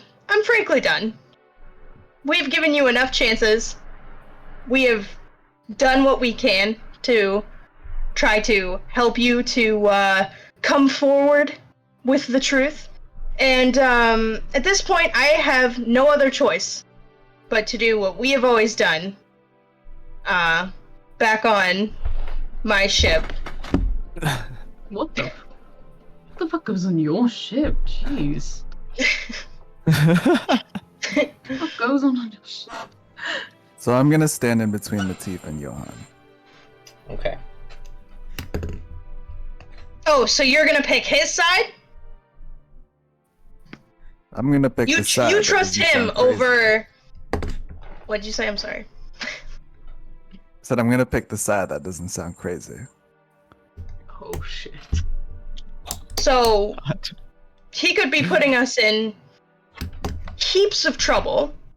He has done nothing but lie to us. We have no reason to trust him. And you're going to tell me that has no bearing on our safety or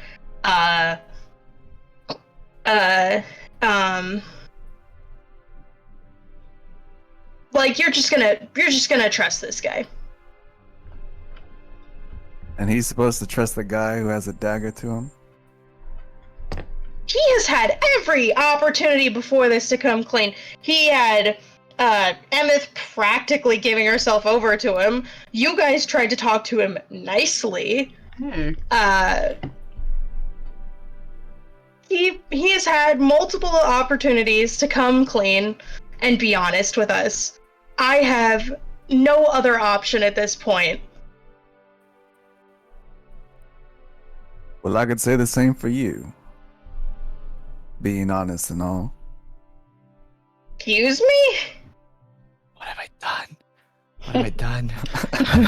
I believe you are what we.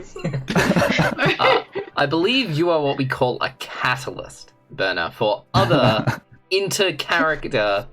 This is things good. Don't worry, then. Just This let- is good. We're bonding. God. We're bonding. I promise I won't kill your character. She might kill Lucy though. Uh-oh. No.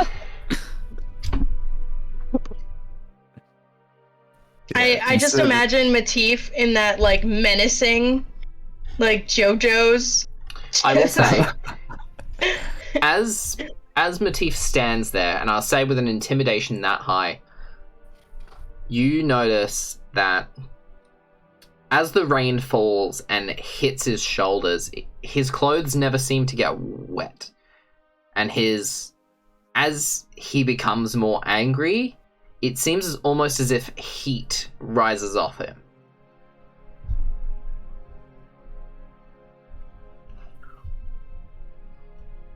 And we can all see this. You can see that like there's a subtle steam rising from Matif. From wherever the water hits his body. Well, friend, it looks like I said just the right words to push your buttons. By the way, going back to the last thing I said, was, fuck. It was something like, you said, I would say the same to you, and I said, excuse me? Yeah. Yeah, you know what I'm talking about. When's the last time you talked to any one of us about what you're feeling?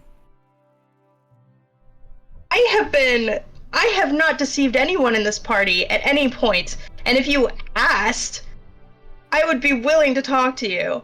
Unlike this person in front of us, we don't know who he is, we don't know what he's done, we don't know where he's coming from. We only know where he's going. And for dubious intent, we know that he is unwilling to tell us something, which could put not only our lives at risk, but actually no, that could put our lives at risk.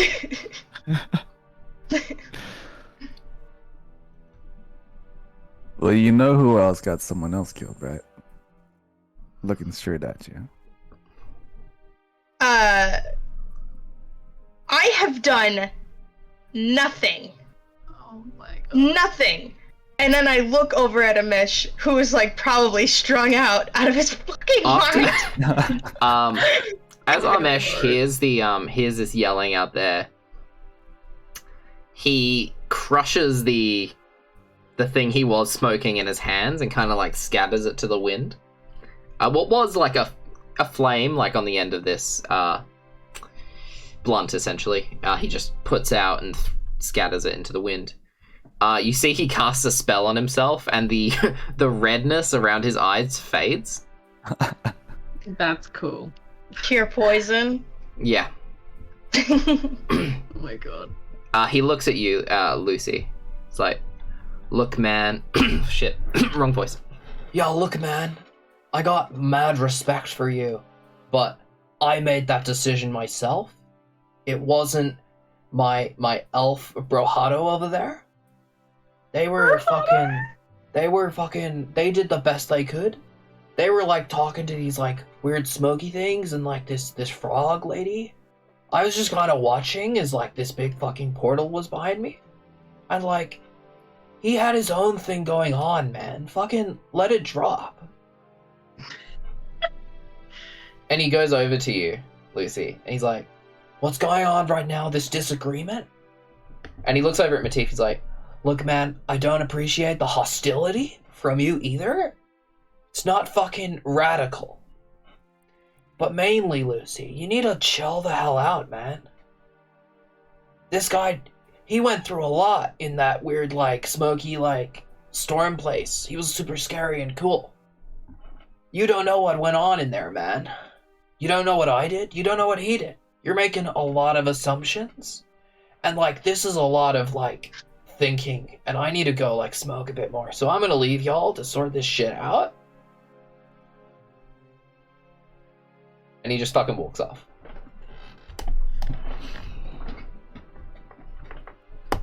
He looks over to Emmyth. Yo, Emmyth, you want a blunt? You know what? Hell yeah. I'm gonna let you guys sort this out. She kind of just looks at you like, yeah. Backs away slowly. And I go and do the old chuff. Sure. You go over with Amish and begin smoking. Okay. I am going to actually. Matif looks real miffed that you left. Like, what the fuck? You threw me under the bus and then you fucking left. Okay, cool. Wait, Amish? No, Matif, sorry. Wait, what? I'm very confused. Did I say Amesh? No, I'm talking about Emmyth. Pissed at me. Oh, Emmyth. Gotcha.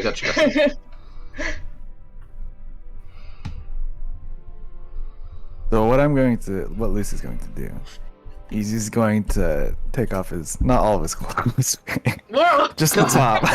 Matif gets Just the top. hard.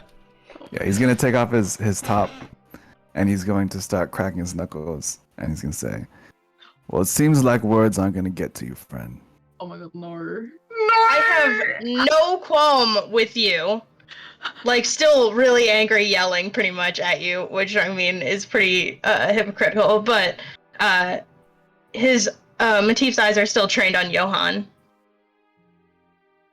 You're gonna want to get to him, you're gonna have to get to me first. Why are you so protective of someone who has done nothing but be dishonest and put us in danger? We have offered our services to, and then he kind of like gestures towards Johan, whoever the fuck this is. And when asked very simple questions, has done nothing but, I mean, there's no other way to say it, but like, deceive us. Like, I'm just gonna push the point over and over that, like, we have given him so many times to come forward. He has been nothing but absolute trash. Oh my god. Oh my god.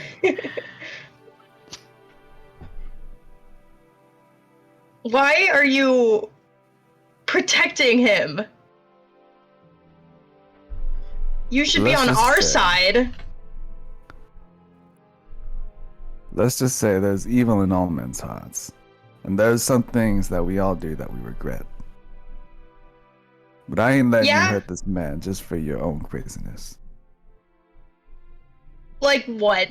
Like what? I know, that's for you to tell me.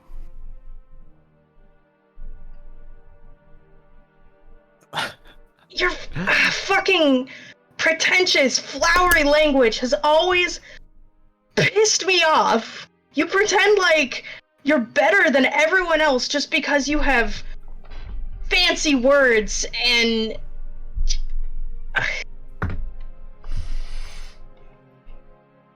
Call me names all you fucking want. Fucking pretend like you're better than everyone else. But don't put my life in danger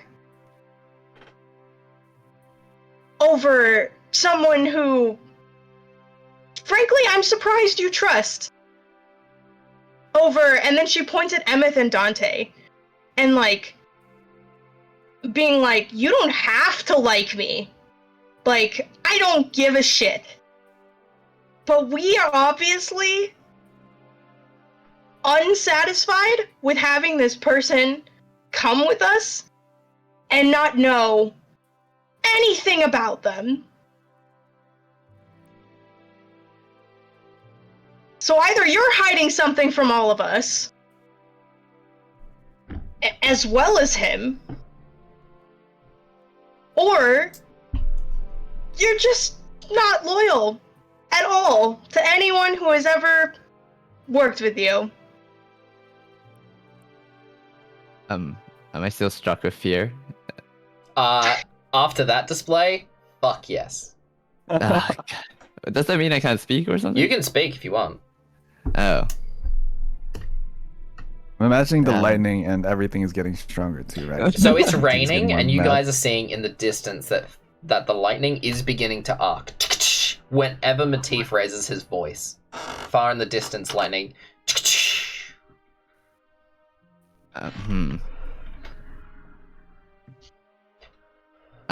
Girlfriend.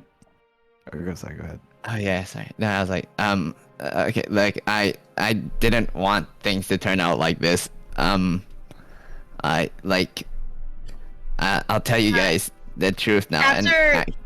After you say, I didn't want things to turn out like this, Matif is gonna look at you and cut you off and be like, then you should have fucking thought about that. I actually told Lucy everything, so maybe Lucy can tell you guys the whole story while or maybe you can tell me the story. Maybe you can finally come out with the fucking truth. I did. I can't right now because I'm. It feels a little too overwhelming. But Well, friend, Lucy knows everything now. we're all hiding stuff here. And all I know is right now hell is empty and all the devils are here. So just put down that dagger and fight me, you son of a bitch. I don't know where you got this idea that we're fucking gonna fight. I'm not here to fucking fight you. I am here to make sure that I'm not gonna get stabbed in the back the second that I fall asleep tonight by someone that I literally know nothing about. That we have welcomed into our fucking caravan in an attempt to help them get to a place that, frankly, I don't know why they're going. I don't know who they are. I have no reason to give any more luxury. Wait, that's not the word I want. Time? What was that? Time, attention. Time, kindness, maybe. Just like I have no reason to give them any more of my time. I honestly don't give a shit about you, Lucy. You can go off and do whatever you want, but I am not putting one more ounce of trust in this person that frankly they don't deserve. So either, and he points to Johan and he's like, you tell me what the fuck is going on, or we're gonna start having a problem. It's at this point, Johan, your medallion begins to glow and like kind of pulse ever so slightly. You see that the sun has dipped below the horizon properly now, and you know that this is the normal time when you get a certain call through your medallion. Oh god, everything. Oh god.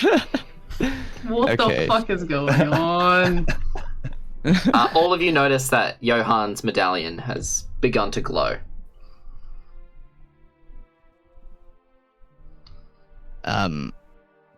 Okay. I'll explain to Lucy. And then okay, I'll explain to Lucy first. Are you saying it loud enough for all of us to hear, or like just?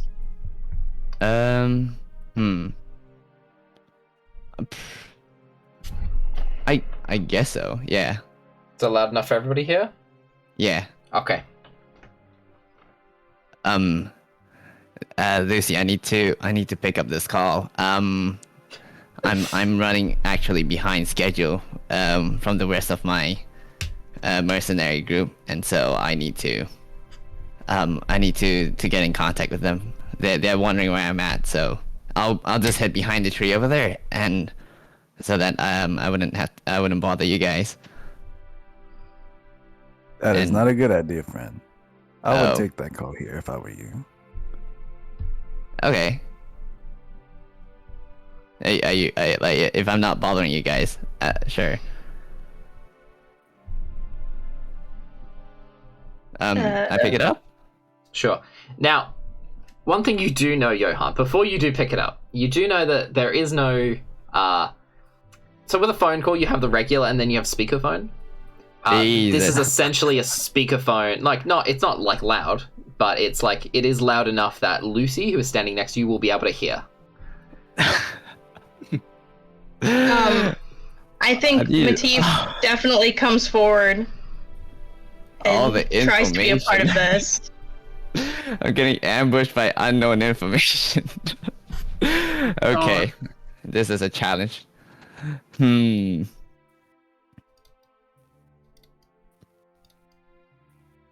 know what? I'll take it. Let's take the challenge. Okay. You answer the call. Mm-hmm. You hear on the other side another man's voice. He's sounds roughly the same age as Johann. No, oh. younger. No, this is someone else. Oh, This is the other person. There's three. okay. It's not the person, it's the other person. Oh, okay, What is okay. going on? Mercenary group. I told you guys. Oh, it's So- just the mercenary thing. So you Yeah. you answer the phone. Yuri, what is your position? This is Alexei. What is your position? How far off are you? Oh. Okay. Allow me time. Sure.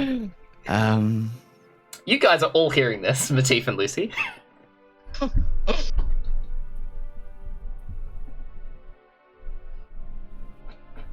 Even though I do hear, I still stand between Matif and Johann. Sure. Okay. Or / Yuri. Okay. Oh my god. I would like to try to push past Lucy. Like, I that will be a say strength check, we or- will. I will say you guys are having a scuffle for Matif to try and get through, and we'll focus on the call with Johann for now. okay. Okay. So, wait, what was the question again? I was like, where am I at? What is your position? Okay, yeah. Alexei, I told you, stop calling me by my middle name just because you know it's not cool. We're not that close yet. Call me Johann. Anyways, It's hilarious. I know I'm running a little late, but I found a group of travelers with me, and they're actually with me right now listening to this. And do you guys want to say hi? Oh, These are like my bunch of my mercenary mates that I travel with actually and take on a lot of missions with. Maybe talking to them would help. You hear another voice come over. Oh god. Yuri, I give you permission. Just get here as quickly as you can. We cannot wait any longer. Wait, permission for what? Wait, what? Just drop the cover. If you need to, get to us quickly. Oh. Oh God. Right. Okay. I got it. I'm just hang up, I guess. Beep, beep, beep. Well. How the turntables.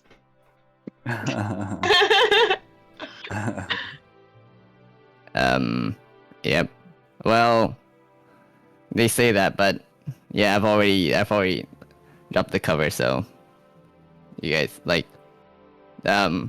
I've already told Lucy everything. But you guys basically heard it, right? Like, they wanted me there.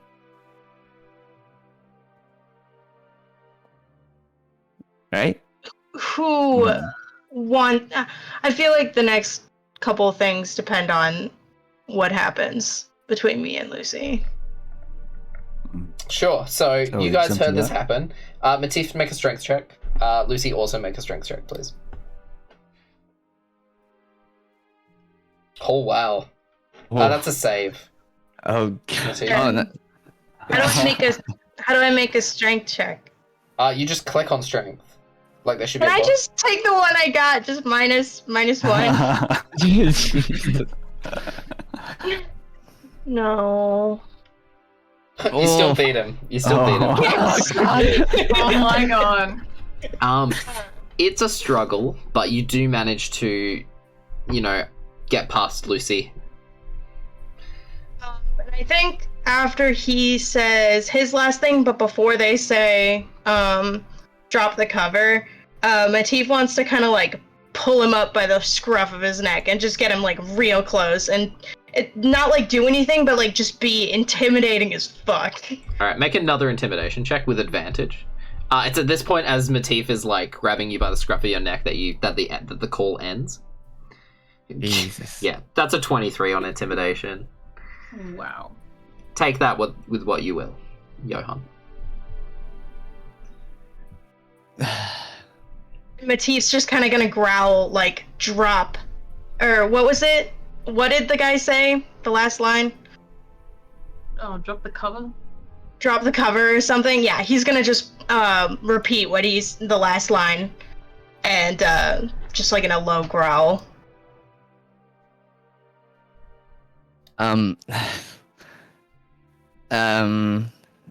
So wait, 23. Oh, that Dante. That's excellent. Know that. Yeah, Dante's having none of this shit. He's 23 is up to my interpretation. I'll give it to your interpretation, but but that's fucking scary. That is. As he lifts you up by the scruff of your neck, a blast of lightning arcs down and hits the tree nearby.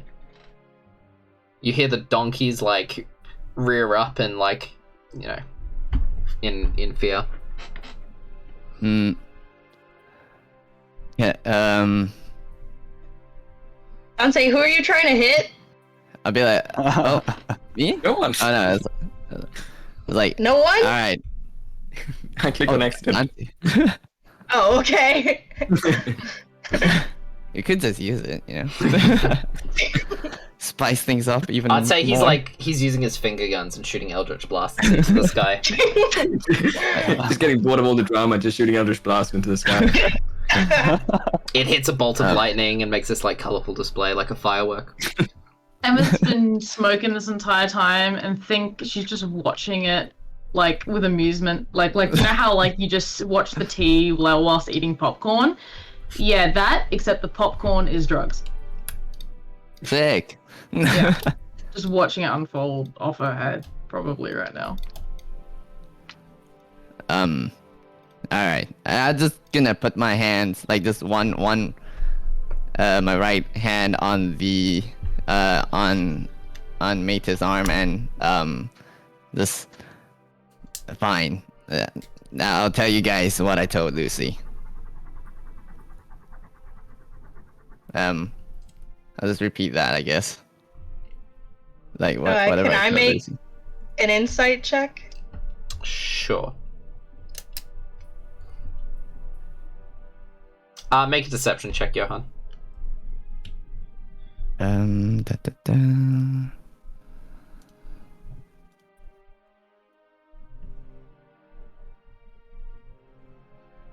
+4. Yeah, 17. He says, I'm going Yeah. to tell you, like, what I told Lucy, and you believe that whatever he told Lucy is the truth. That's what you're getting from his demeanor. Okay. So I'm gonna put him back down on the ground. And then roughly like quote unquote pat off the dust on his shoulders.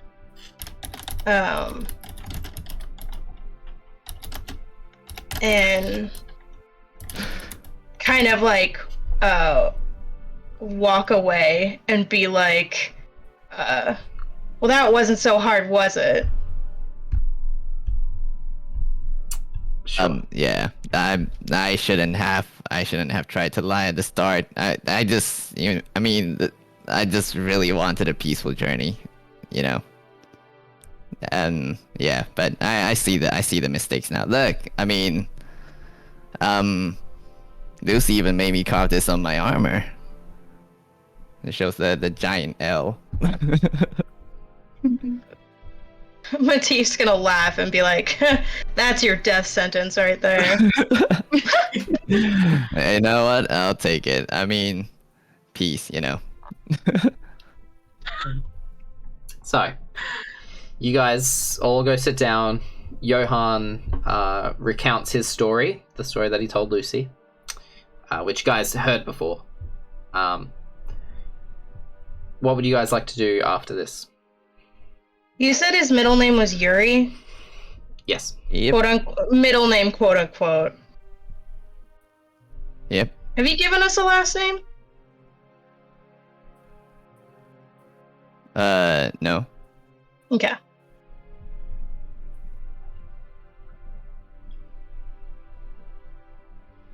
Sorry, is that asking? No, like, you haven't given it to them. Yeah, okay, yeah. I haven't. Yeah. So Lucy's just gonna talk to Johan about some old war stories, Sure. but nothing that important. Yeah. Can Emmyth come and listen in on this? Sure. High as a kite. She walks in. Hey, so what are we talking about? Some old stories between a few soldiers. Whoa. I love stories. Tell some. I'm just here to ignore me. Yeah. I guess I could tell you guys a story. What do you think, Johan? I always enjoy hearing the stories of other veterans. Very well. So, then. yeah. Let me tell you though that this story might not be free for you. Oh. I put out my hand. What?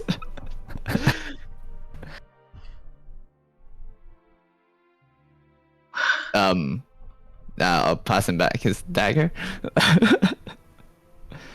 I just look at it and I laugh and I go into the story. At the crossroads, I sold my soul, hoping I'd gain control of the simple life I'd cast aside, blinded by light and chained by pride. I followed orders, but my hands held the blade. Power for punishment, the price shall be paid.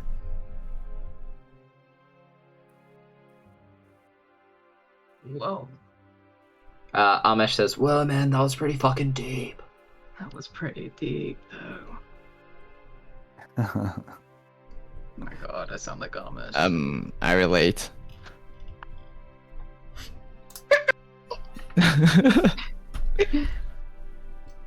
One more for before we end this night. Oh, yes, please. Yeah. Hell yeah. Brightest lights cast dark shadows. The devils emerge from misguided hallows. The angels retreat into the dark. To the great unknown they both embark. Strong hearts unburdened by dark and light, while weak hearts dread the internal fight. Speak to me not of what is good, for what is evil may be misunderstood. Once again, deep.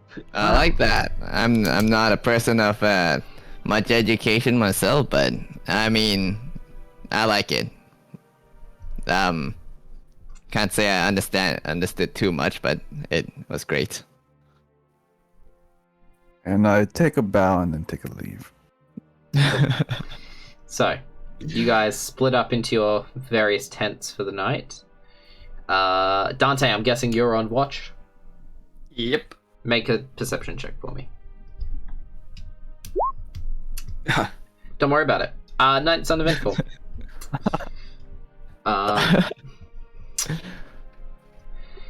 So, eventually, the following day comes, still overcast and slightly rainy.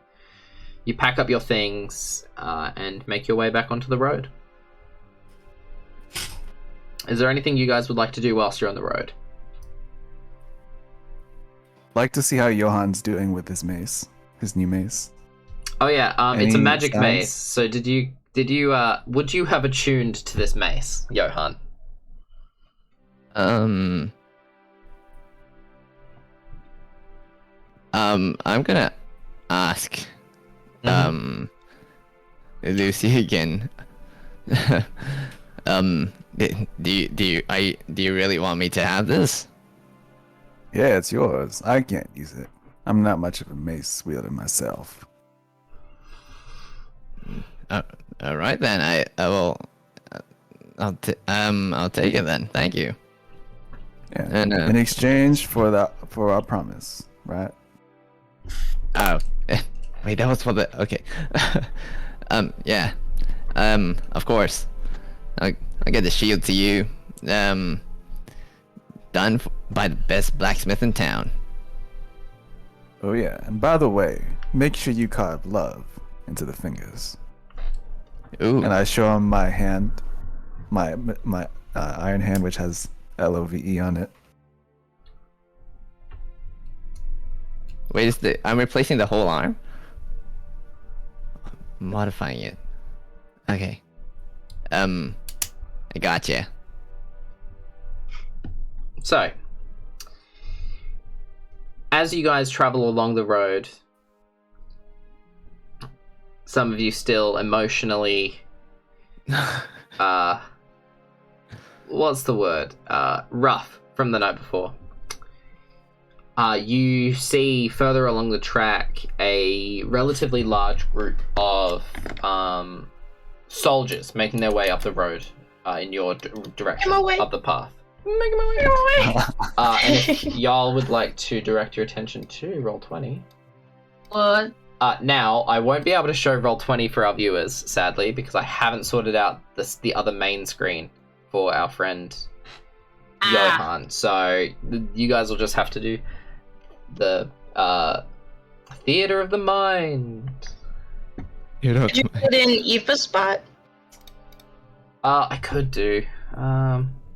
I'd have to do. Oh wait, let's see how it looks. Color source. If I make that, okay. Then if I.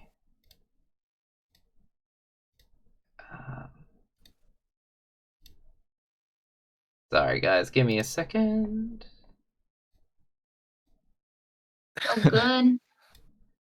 It's a good night, people. We had a great night. Thanks for the trauma. Sorry.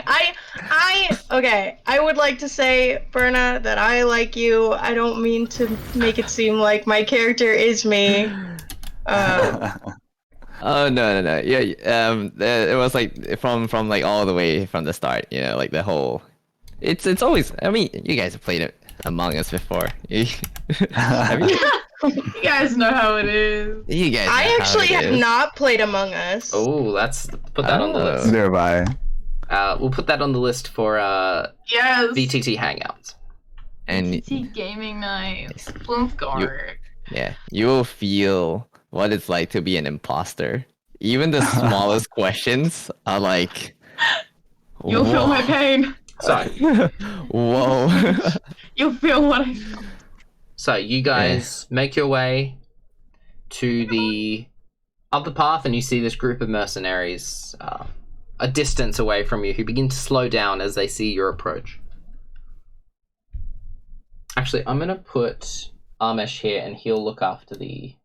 Just imagine the carts back here. He's looking after the donkeys. This is outside of the town? So you guys are probably about a 2 hour I cannot speak today. You guys are still about 2 hours from Steniboga. Okay. You're not too far off the city. Yeah. Still on the path. The mercenaries in front of us in a carriage, are they horseback? None of them are horseback. They're all traveling by foot. They don't seem to be mercenaries either. They seem to be official soldiers. You see that there's a captain to the front who seems to be fairly high ranking. A couple of foot soldiers and archers behind him. Seems to be a scouting infantry, it seems. Do they have any banners or markings that will give away where they're from? They are Markovian, and I'd say with your background, you know that they're from the Steniboga detachment. Okay. So they're traveling away from the city. So pretty standard. So they begin to slow on approach. Halt! What is your business? Okay, wait, can I confirm something with Merlin first? Sure. Oh yeah, you probably wouldn't be at the front. There we go. Yes. What are you... Oh, are you texting? You're messaging me. Yeah. Ooh, secrets. Secrets. Even more secrets. Secrets will keep friends. The soldiers are gonna see him and just be like, oh, Thomas, or friggin' whatever. Nice to see you again. Like, who the fuck's Thomas? Oh, it's just another alter ego he's got. So I was imagining that scene where Matif and Lucy are looking down at each other, and there's like a huge storm. I was imagining that in my head, and it looked really cool. Just saying. I was imagining, because I'm a weirdo, have you seen The Notebook? A long time ago. Gosh. Wait, are we talking about... Wait, what? Where it's Scene where they're, raining like, and they're crying. fighting. But then after that, they go back home and they, Yeah. That's up for the Cannot. viewer to imagine. that's up for the fan artists to imagine. As in, me. And, well, I don't know. And Anyways. burn. We need fan art. So, Johan, does that clear some things up? Okay. Yeah, I'm just gonna act natural. Okay, cool. So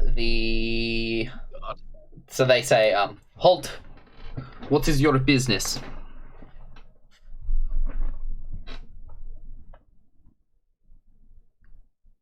Lucy turns away from the guards to hide himself. Passing through. I don't know. Yeah, what is our business now that I think about it? Oh, we're helping do mercenaries get along with soldiers? Sorry, I'm a big dum-dum. Sure. Is that a thing? Mercenaries work with soldiers occasionally, but mercenaries are kind of like free agents. Kind of like... Yeah, so Could be a like, good thing, could be a bad thing. There's no reason to believe that they would get mad at us being like, oh yeah, we're escorting this mercenary to the city to find work or whatever. How close are they to us? They are about 70 feet. Is that talking distance or is that like yelling distance? That is raised talking voices. They're not yelling, but they're not talking at a normal volume. That's a loud discussion. I was like, that's quite a distance to start asking. Where you guys going? I'm like, okay. Yeah, I guess just shout back. Yeah, I was just passing by. Okay, well, get to your business quickly. These roads will be checkpointed soon. So start All right. moving along. Thanks for the heads up. Will do.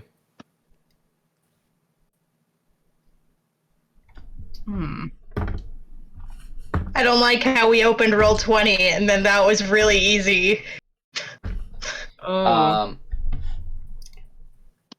So they get to about here, and I'll say you guys are moving as well. You guys are moving. I'd say you guys trade places. Oh, I was about to say, did we maybe move over for them to like pass by? Oh, you could have moved over. That would have been fine as well. Let's do that.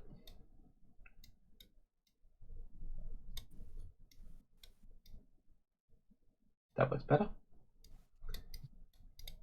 So, as you guys move past, none of the guards look at you, but the captain, who's this guy at the front here, looks to his right, takes one look at Lucy, raises his eyes, takes one look at Johan, and immediately draws his sword. And I need everybody to roll initiative. Are you serious? Oh shit, where's my initiative? Where is Hey, it? at least we're in a favorable position. Oh, baby. We And that's are a +1 to win. almost flanking. Oh my god, these initiative rolls. Holy shiza. Nice. Yo. +7. She's fast. And I'm a slow bloke. She do be quick though. Emmyth is going to go before Lucy because she's quicker. I am speed. Lightning McQueen fears me.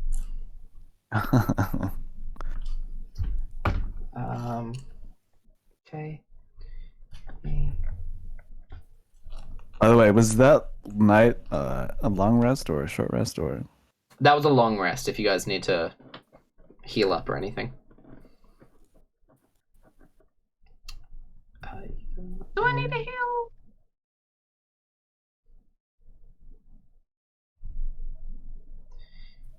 Nice. Oh god, sorry. Armesh is gonna move to the side and make sure he takes the goats, not goats, the donkeys, the donkeys and the cart off the road. Save the donkeys. Save the donkeys. Save a horse, ride a cowboy.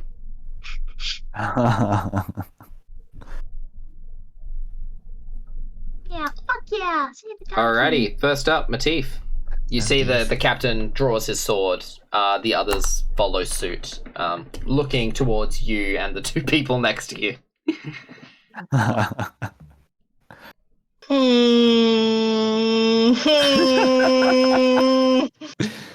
I already Wait. don't like you. Okay, wait.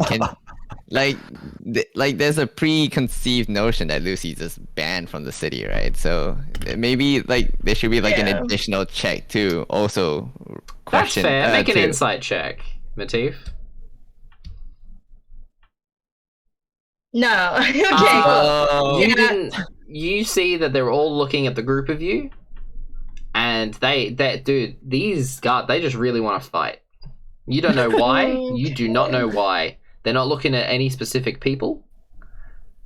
They're looking for a scrap, Matif. You've met people like That's this okay. before. I've never liked soldiers anyway. Hell yeah. I'm going to cast Snowball Swarm Okay. and 3rd level, Okay. centered on this guy. Okay. So does that get 5 of them? And it's the six of them right here. So the Yeah. guard and the 5 other ones. Okay. Sure. Is that a dex saving throw? Yes. All right.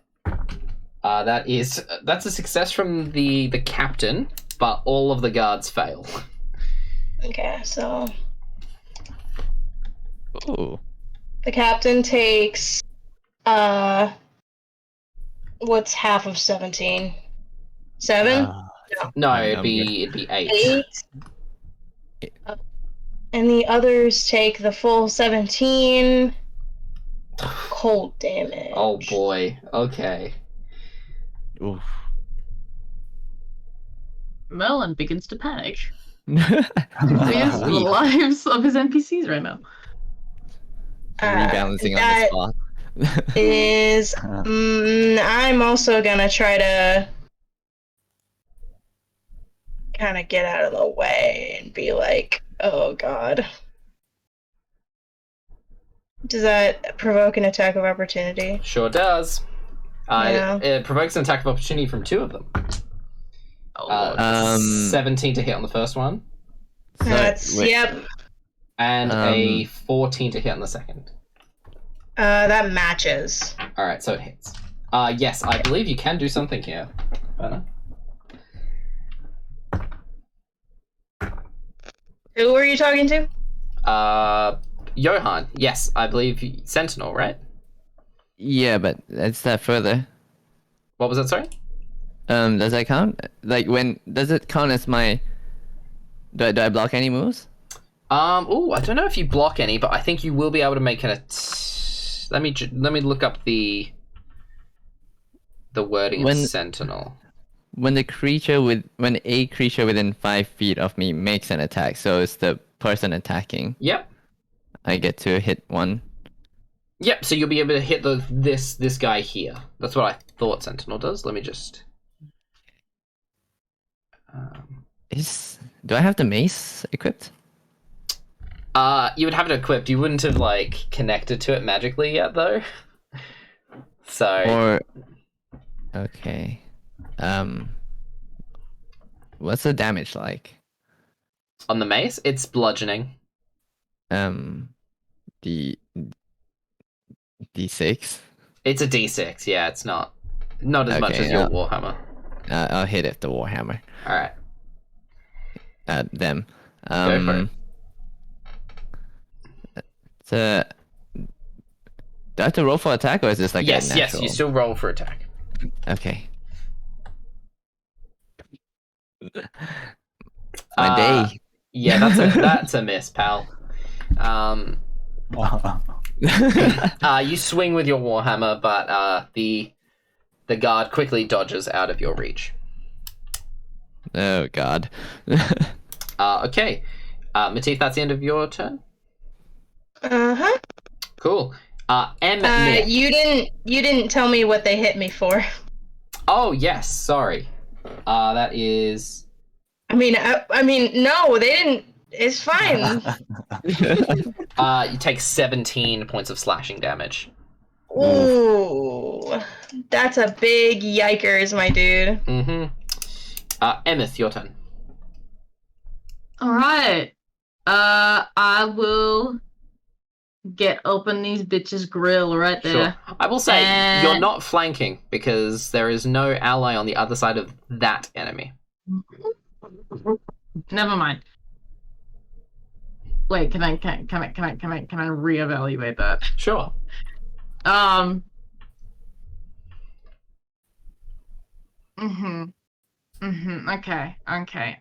I'm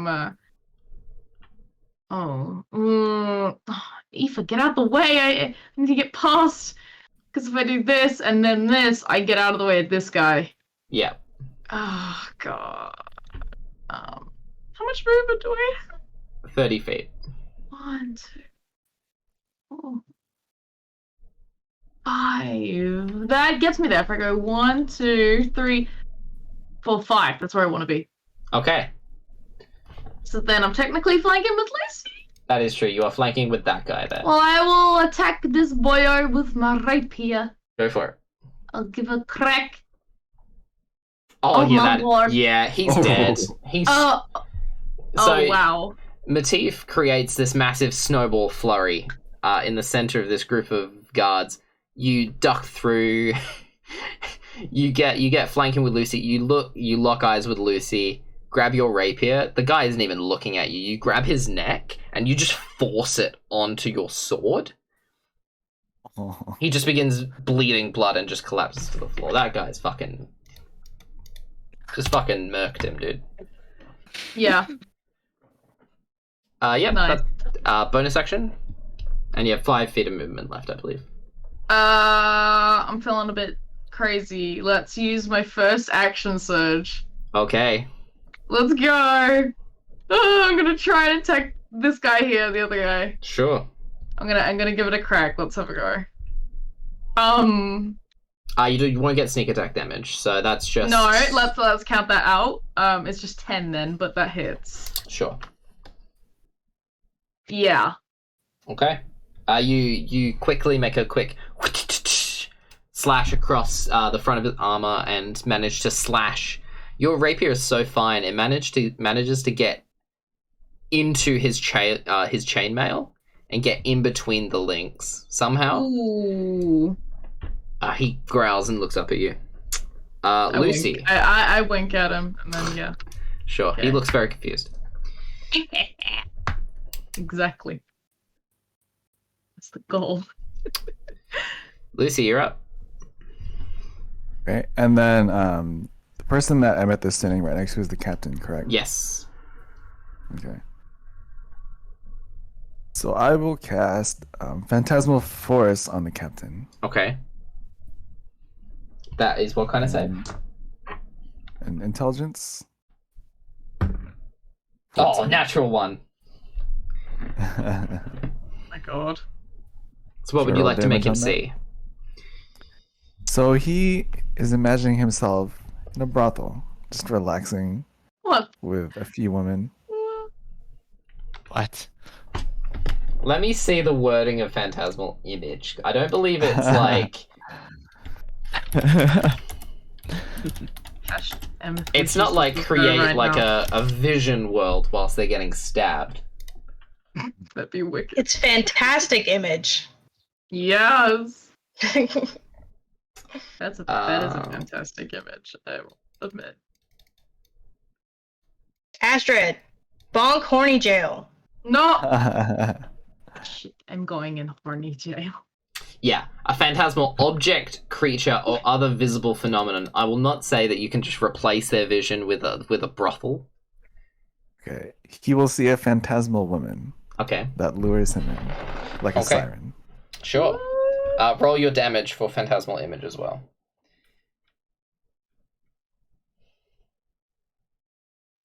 She begins to like lure him in, and he like leans over, and she just grabs. She has two. She has very fine like She's very too long big booba. big booba. She suffocates him in a No, she has booba. she has long nails, and she takes 2 of them and runs them along like his neck, and then jams them up into his neck. Oh, ow. Okay. And then Bardic Inspiration is considered a spell. No, it's not. It's an ability. Okay. So I can use that as a bonus action? Yes, you sure can. Okay. And then I will cast Bardic Inspiration on Emmyth. Sure. Ooh. How do you inspire her?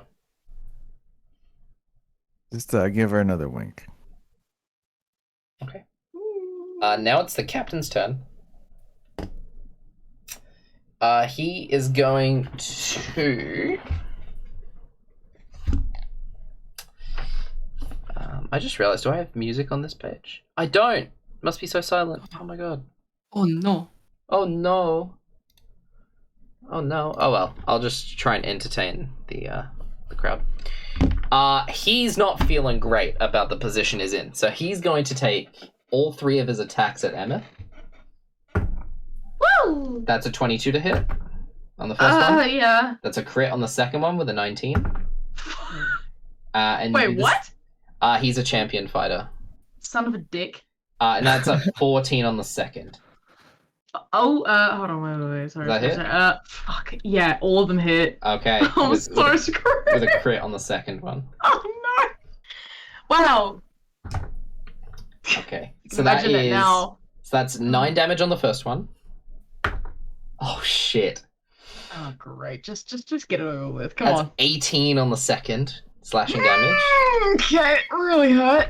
Oh god. And that is the last 9. one. That's 9 damage on the third. Fuck. That's enough. Are you down?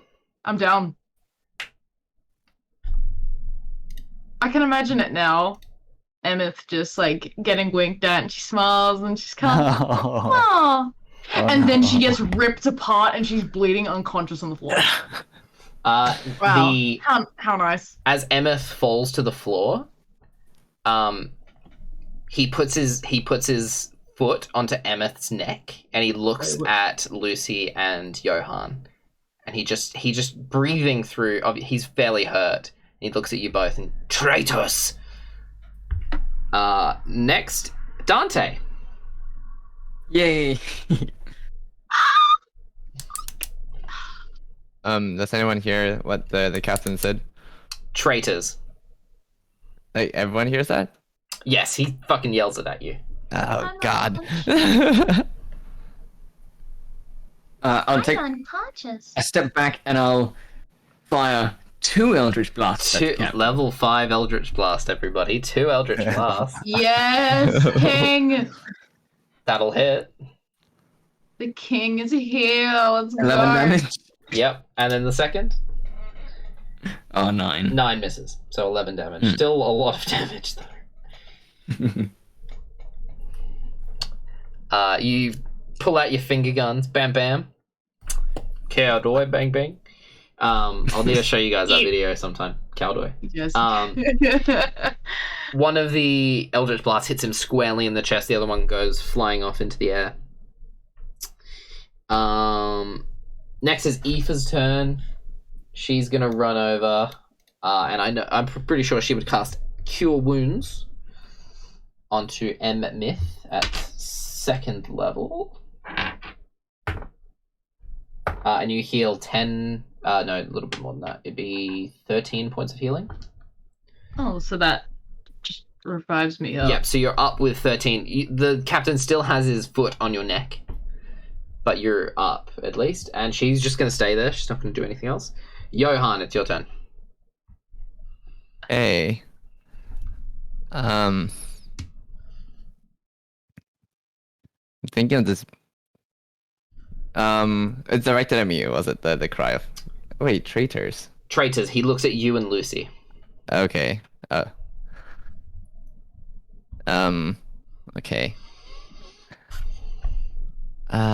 I'll hit him with I want to cast the bless.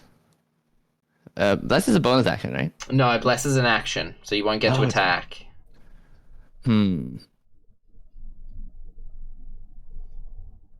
Okay. Okay, I'll use Shield of Faith, I guess. Yep, Shield of Faith. So I'm pretty sure your armor class goes up to 20, I believe. Oh, I use it on a creature of my choice? Oh yeah, sure. You don't have to cast on yourself. Yeah. Who's the lowest armor class? Or like who's almost dead again? I'm Emmyth? 14. I'll 14's my armor class. I'll use it on Emmyth. Raise that armor class. Huh? A golden light enshrouds Emmyth. Cool. That's your bonus action. I'll move diagonal. Oh, wait, can I move it? You should be able to. What does that do for me? Are you able to move it? There you are. You should be able to move it now.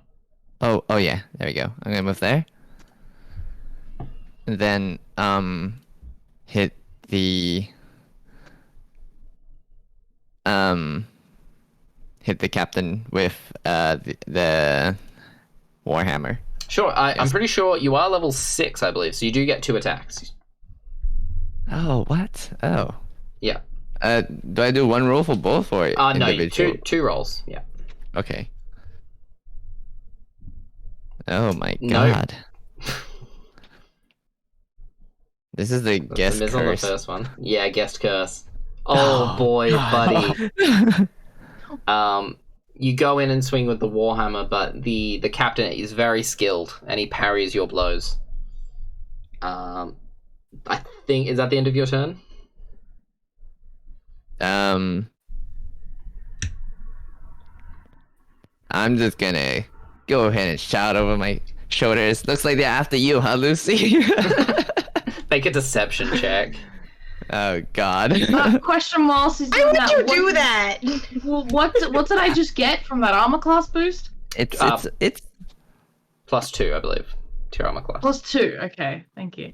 a plus plus 2, 10.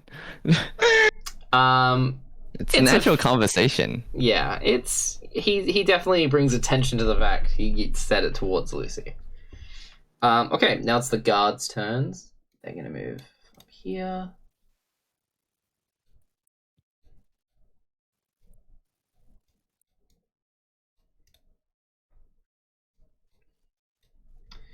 Okay, so one's gonna make an attack against Matif.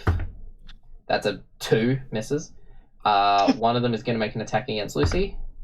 That's a 21 to hit. That hits. Is it the one next to me, or is it the one top No, right? it's the one next. It's this one here. Right off Lucy. Okay.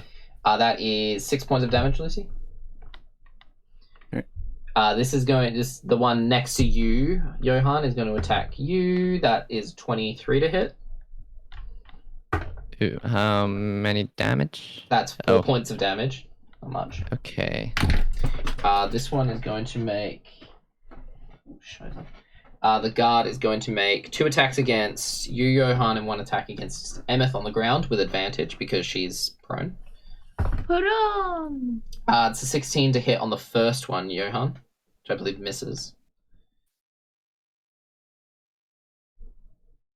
Okay. What's your armor class? It should say up the top. Is it 18? Mine? Yeah. 20. 20. 20? Yep.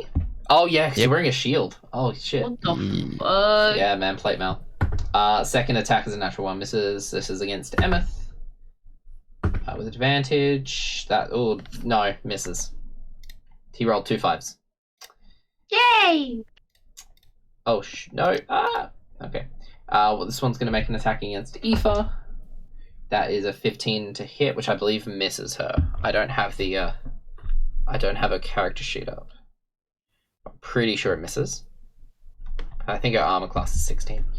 And the 2 archers are going to take shots at Dante. That's a 14 to hit on the first one, Dante. Hits. And a miss on the second.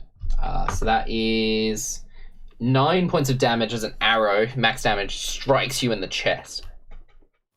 And I'd like to cast Hellish Rebuke. Oh, of course you are. Go for it. Yeah, so that's a dex saving throw. Fucking fails it so hard. He dies. That's minimum damage. Go. Yeah, he just he gets you throw out this hellish rebuke and he just gets engulfed in flames and all that's left is a smoldering pile of ash. His buddy to the left of him looks very worried. Oh, he gave you the smolder. Back to the top, Matif, it's your turn. Okay. I'm going to move 5, 10, 15. Actually, nah, fuck that. I'm gonna cast Magic Missile Okay. at second level, Yep. which gives me 4. Yes, I believe. So I'm gonna put 2 on the captain guy. Yep. 1 on the guy right in front of me, and then 1 like at that guy diagonal. So like this guy, and then this one. Sure. Roll damage. Okay. Do you want me to do it separately? Yes, probably. please. Good. Okay. So I think it's this 4d4 plus 1. So this will be on the one right in front of me. This Yes. will be on the one right in front of Lucy. And then these 2 will be on the captain guy. Sure. Okay. Good to know. You send out some crackling bolts of magic missile. I've lost my pen. Oh no. dealing a significant amount of damage overall. The captain is not looking like he's having a fun time. Cool. That's your action. Anything else? I would like to use my meta magic. Mm-hmm. Quicken spell.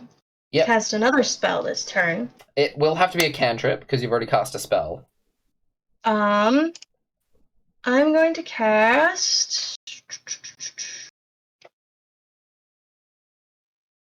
Also, just a reminder, Dante, your subclass features are on your character sheet now as well. Yeah. Yeah. I'm going to cast Ray of Frost at the one right in front of me. Sure. I believe is that a ranged spell attack? Yeah. That will be at disadvantage because you are in melee.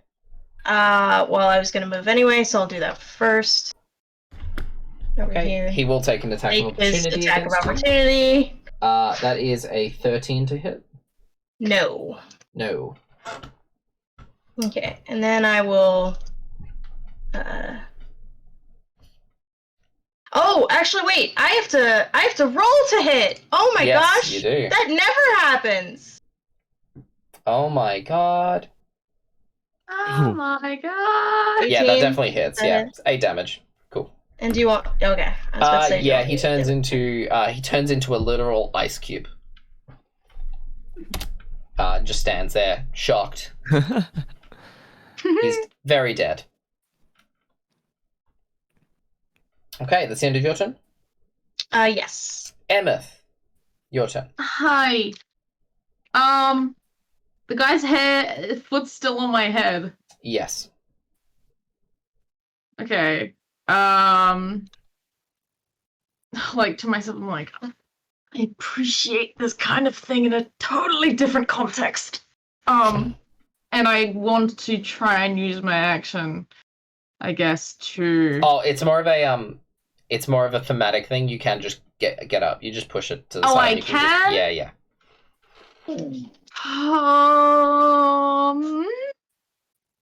Okay, fine. I'll use half my movement to get up, Mm-hmm. and then, can I free action spit in his face? Sure. Cool. And then I want to try and just like slice across his face with my rapier. Go for it. Let's go. Oh. 17 just hits. Oh! Okay, and then roll damages. Oh, fucking hell. Ignore the sneak attack. Yep, so 4 damage. 4? Damn. Okay. That's cool. You slice across his chest, dealing a little bit less damage than last time. Yeah, I'm happy with that. I'll stop there. Okay, Lucy. Okay. So I do have a quick question. Mm-hmm. Am I able to use 2-weapon fighting and action surge in the same turn? You'd still only get 1 bonus action attack. You'd be able to make. You'd still be able to make 3 attacks, but yes.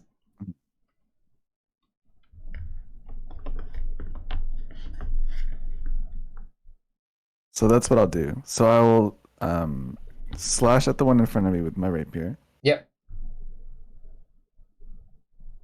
Oh, and then should I roll for what is it? Phantasmal Force? as Yes, well? roll that damage, yes.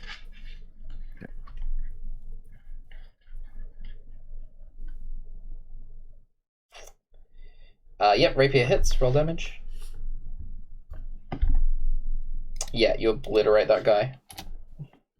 You just eviscerate into the front of him. His leather armor peels away, just revealing just gore and guts just sloughing onto the floor.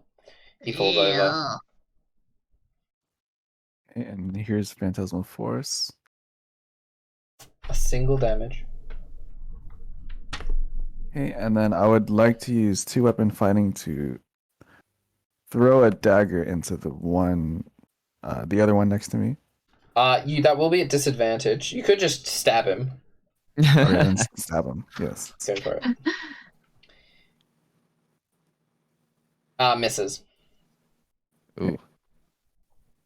And then, so I can action surge in order to stab him with the rapier, right? Yes. Okay. And so that's what I'll do. Go for it. Yep, hits.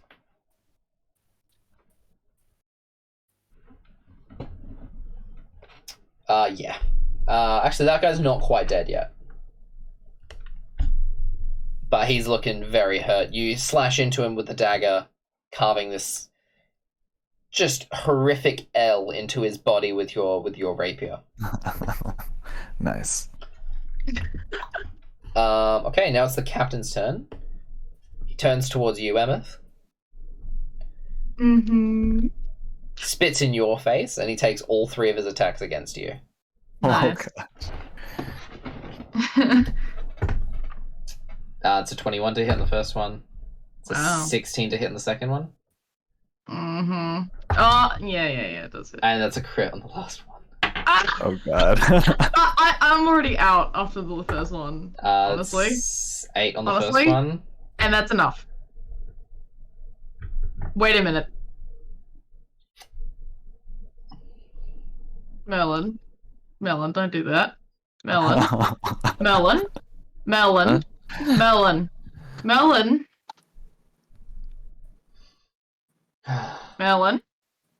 Actually, no, wait, it's not enough. I'm on 13. Sorry, I'm not on 8. Okay. I thought I was... you weren't about to...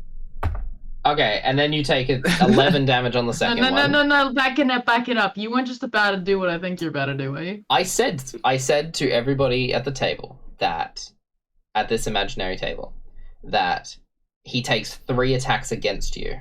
I've declared that. So had you fallen to the first one, you would have taken 2 critical hits because you're unconscious, and you would have died. I had already declared that he took all 3 attacks against you. Okay, just make the next attack. Okay, you take Do I get 11... to- Oh, sorry. Yeah, okay, now I'm down. Okay. Do I get to attack him for each time he attacks? Yes, it has been your turn. Not for every time. You can do it once, like per For the whole rotation. turn. Yeah. Okay, so this is for the sentinel. Yes, sure. Okay. Please. Guess curse. Yeah, Okay. Let's see. And that's a crit, so you lose 2 death saving throws, Emmyth, on the last one. Yep. Somebody help me. Dante. Wait. Oh, it's not my turn. Okay. Oh, sorry. No, you rolled for your attack and you missed. So, that in reaction. Dante. Okay. Your turn. I'm gonna stay where I am, but I am going to shoot 1 Eldritch Blast on the Archer and 1 on the guard next to Eefa. Okay, go for it. Yeah, so the one for the Archer goes 18. Yeah. Oh, God's sake.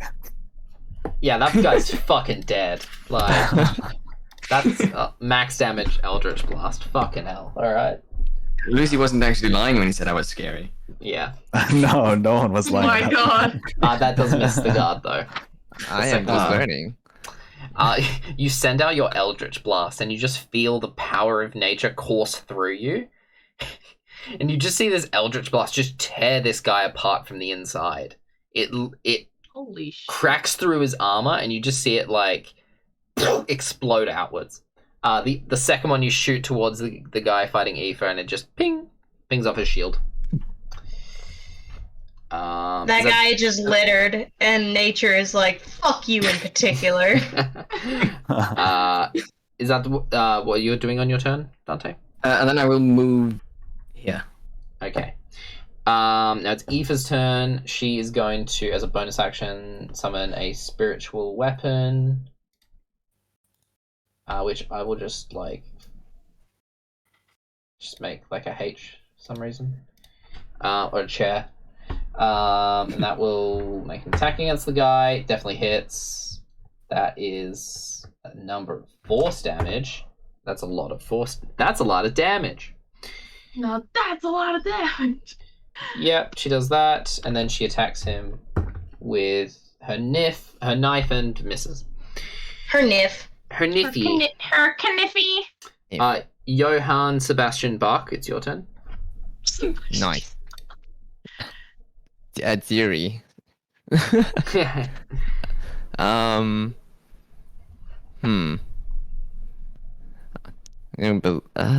Gonna believe in the next attack roll, obviously. It's Oh never no, I failed forgot me. to heal. Oh my god, I forgot to heal Emmyth. Yeah, just thought about that. Oh no. How many hit points? She's Are you out. at? She's unconscious. If She I has get two hit pounds. one more time, I am permadead. And if you roll on your next, if you roll under a 10, I can't heal them, right? you can. You're Oh, a paladin. You do have lay on hands. so that would can I just spend all 30 and then just revive? Sure. All right.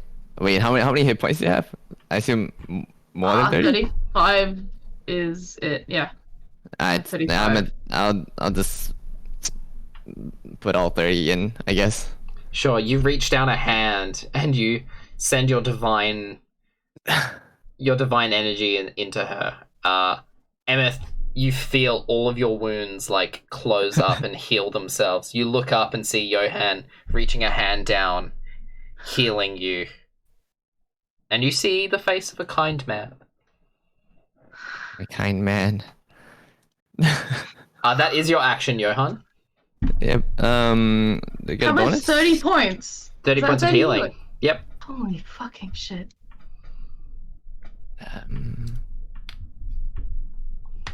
Okay.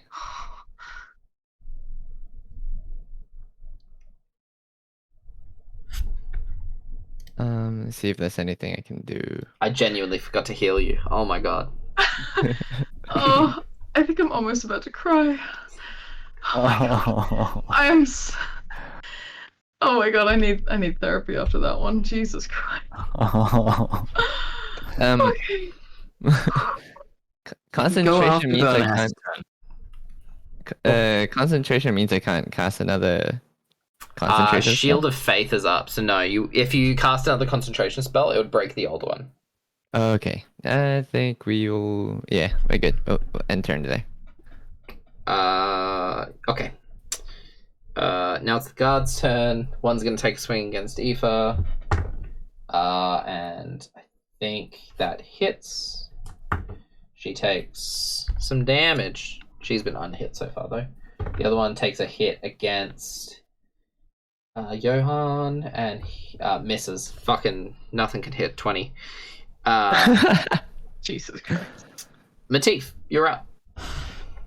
Yeah, I will cast Magic Missile again at 2nd level. Sure. I'm gonna send 2 more bolts towards the captain guy and 1 at each of the other guys. Sure. Okay, so the first 2 will go towards the captain. This one will go towards the one in front of Lucy, and this one will go towards the last one. Okay. The captain is looking very rough. The other 2, this guy's fucking out. And this guy's holding on for dear life. That's your action? You doing anything else? I will.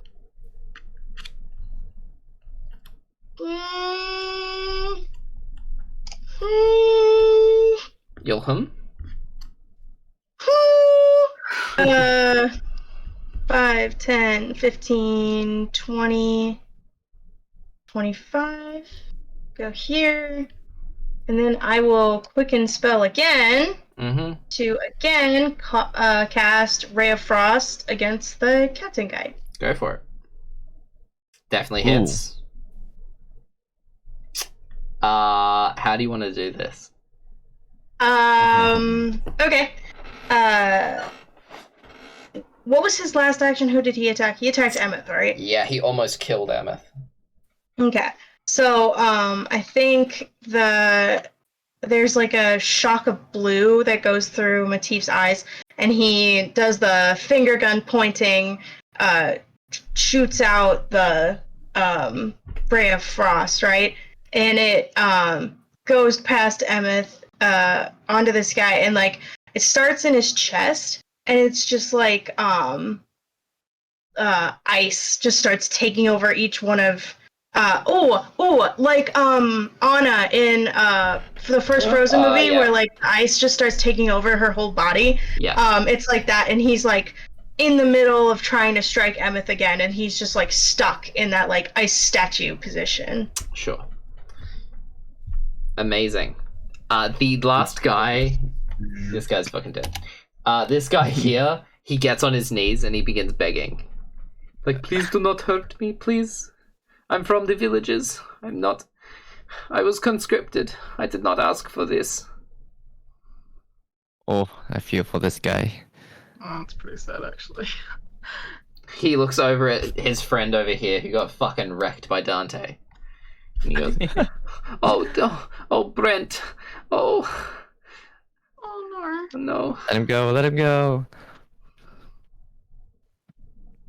Whose turn is it? Technically it is Emmyth's. Oh. Let him go?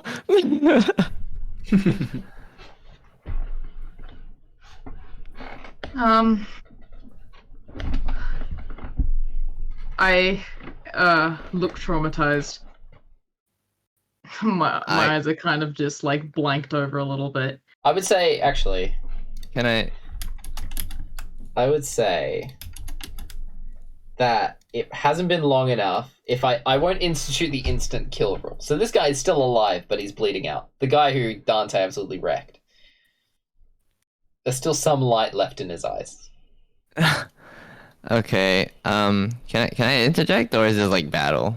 No, this isn't battle. You can interject if you'd like. Okay. Oh, what was that? He begins running over to his friend.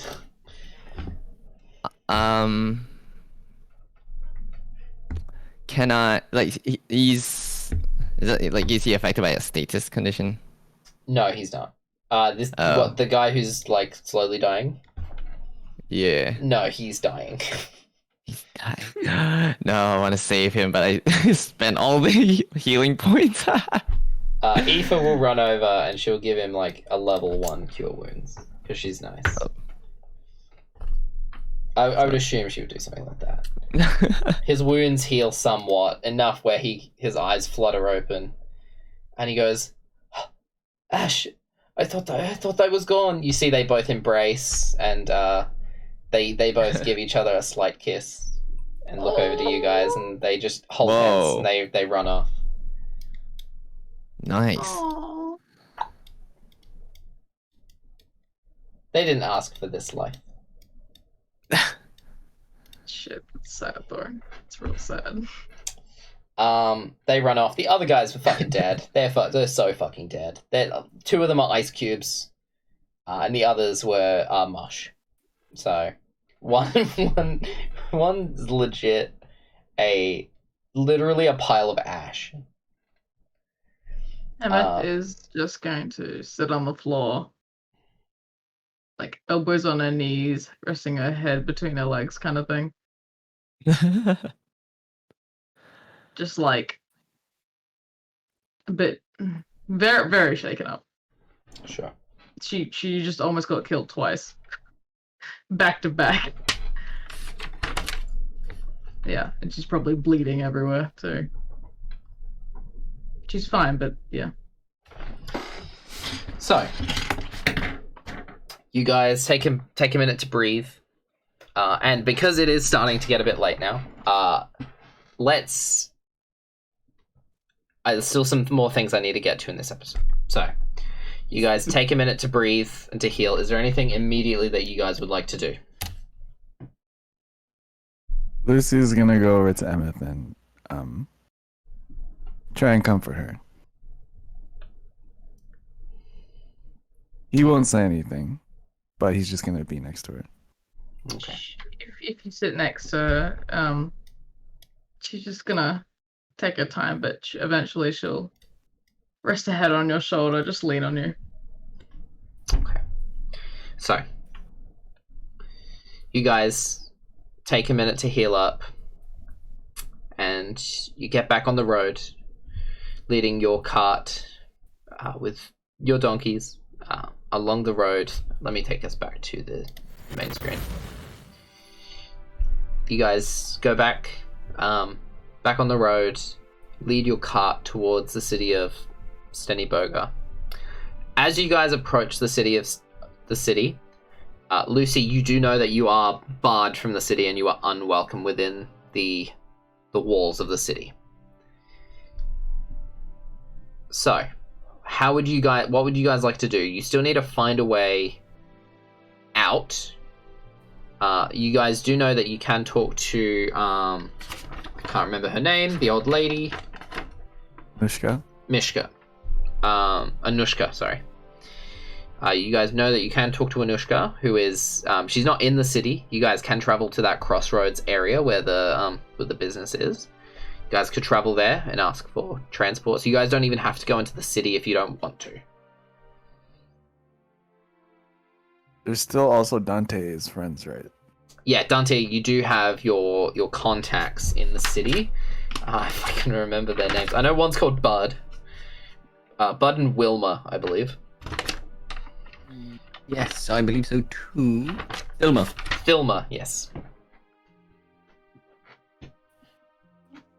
So, what course would you guys like to go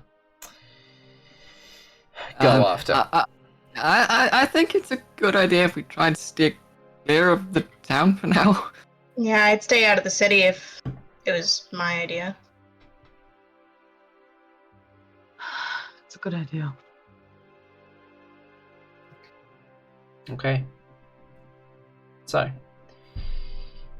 Johan, the others begin to, as you come into view of the city, they begin to go a little bit off course and go around the city rather than through it due to complications they have.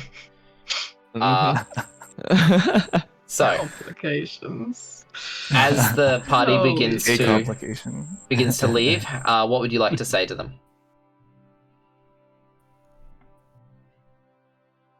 Just say this sucked and walk away. Okay. Goodbye. No, I mean, like, I'll ask what, where are you guys headed? Yeah, like the group.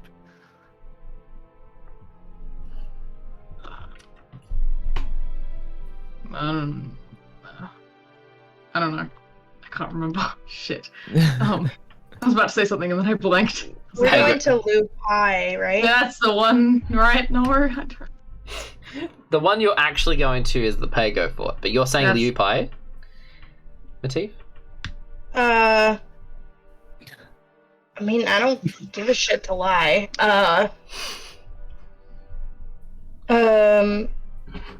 think I'm gonna, like, kind of deadpan look at him and be like, does it really matter? We've brought you to your destination. Yeah, but like I have like this giant L in my plate reminding me that I have to pass, Lucy the shield that I promised him. So it'd be kind of wouldn't make sense if I were to part of you guys now. I mean, I assume we'll be like. We're seeing that woman to help us get out, right? So I assume we'll be there for... But never mind, I'm gonna let Lucy answer the fucking question. Your fucking shield. Will you guys be in the city? Johan, how long is that shield gonna take? Oh, how long can you guys stay for? 'Cause here's the thing. I want to make sure that shield is unwrapped. And there will be a party going on. In... I don't know how many days. Okay. But if you can find your way to that party, I'll be there, and you can give it to me then. All right. Got a location? Xandros, you've heard of him, I'm sure. Yes, you would have heard of Xandros the Gold. He's a very, very famous merchant. Very, very powerful. Ooh, you guys know Xandros. Okay. I assume that would be at his place in the Pago Fort. I don't know myself, but I'm sure it won't be hard to miss. Okay. I'll try to be there then. Oh, you won't try. You'll be there. Well, Fuck does that mean? I thought you guys were gonna be in Stany Boga, but okay. I'll to the best of my ability, I will be there. Okay. You give these parting words, and the group splits. The party begins heading towards, I forget the business name, but it's, you go see Anushka to make good on a deal made previously to go rescue her, her business owner. So we're gonna cut away from the main party now. We will resume the story next week. Yuri, Oh. What up? you make your way into Steniboga, and under the instructions given to you, you make your way to a very dodgy portion of the city to a very dodgy bar called the Pissed Porcupine. What?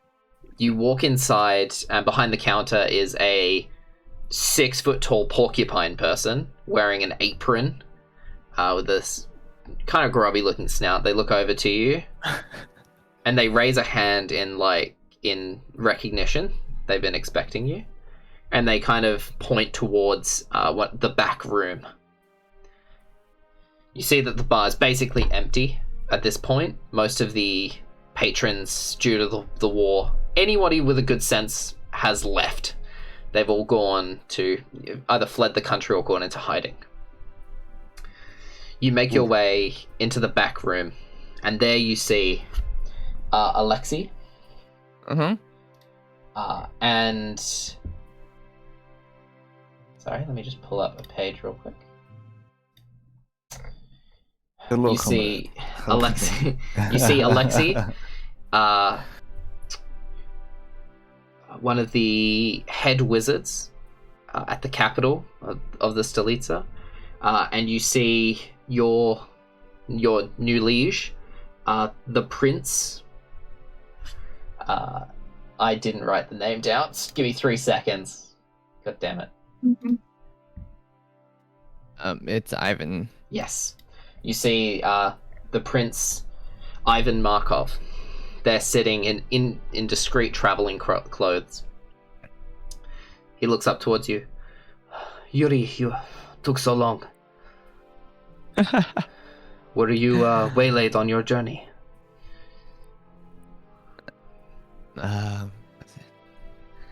Yeah, no, my apologies. I was held up a little bit. Tried to find a smooth way into the city, but so I had to hire a band of travelers to go with, and there were just a little bit of I guess, doubts about my identity, but it took some time, but I'm here. Apologies, though. You are forgiven. It has been a troubling few weeks since my mother's death and the coup that has taken place at the capital. I don't know who to trust anymore. Thank you for coming all this way. Were you followed? I don't believe so. Okay, good. What is our next move? Alexi, what, and do you have any ideas?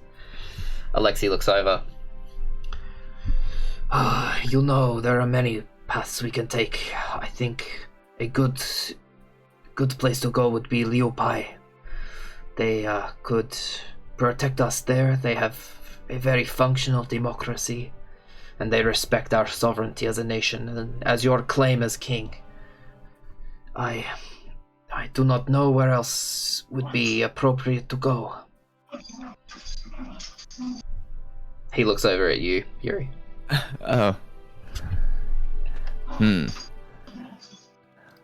I think that's a plan that we could take in consideration, but as within my knowledge, it seems that the troops are going to attempt an invasion into Pago Fort. I think we should go and defend our republic against this invasion from our own country. The prince looks at you. It is something I think my mother would have done. She was a wise woman, but this coup that has occurred, it twisted her, they manipulated her actions. That last war was not of her own accord. She would have been dead far sooner had she not complied, but... Make a persuasion check. He looks like he's really mulling this over. Oof.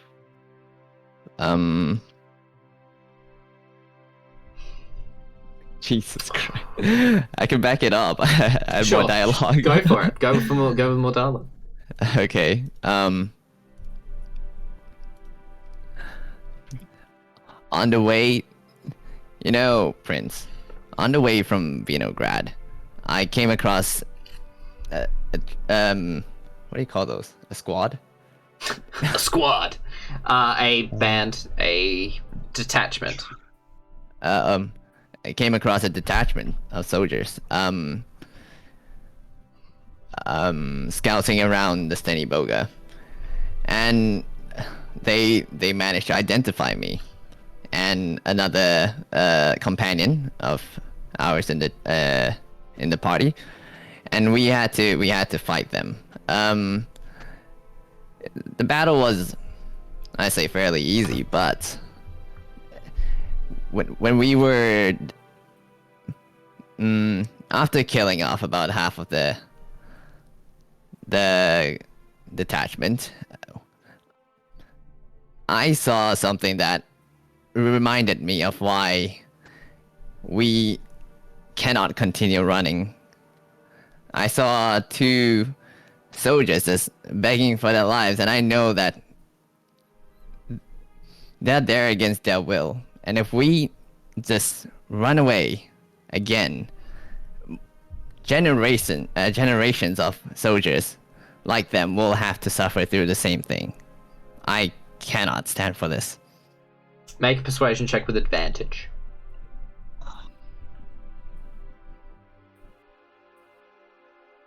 God. My position is also plus 5, 4. so that's a 16. 16. Okay. He looks at Alexei. Alexei, I want to go and fight. I'm still fairly young, I'm inexperienced. I want to go fight. I want to be on the battlefield.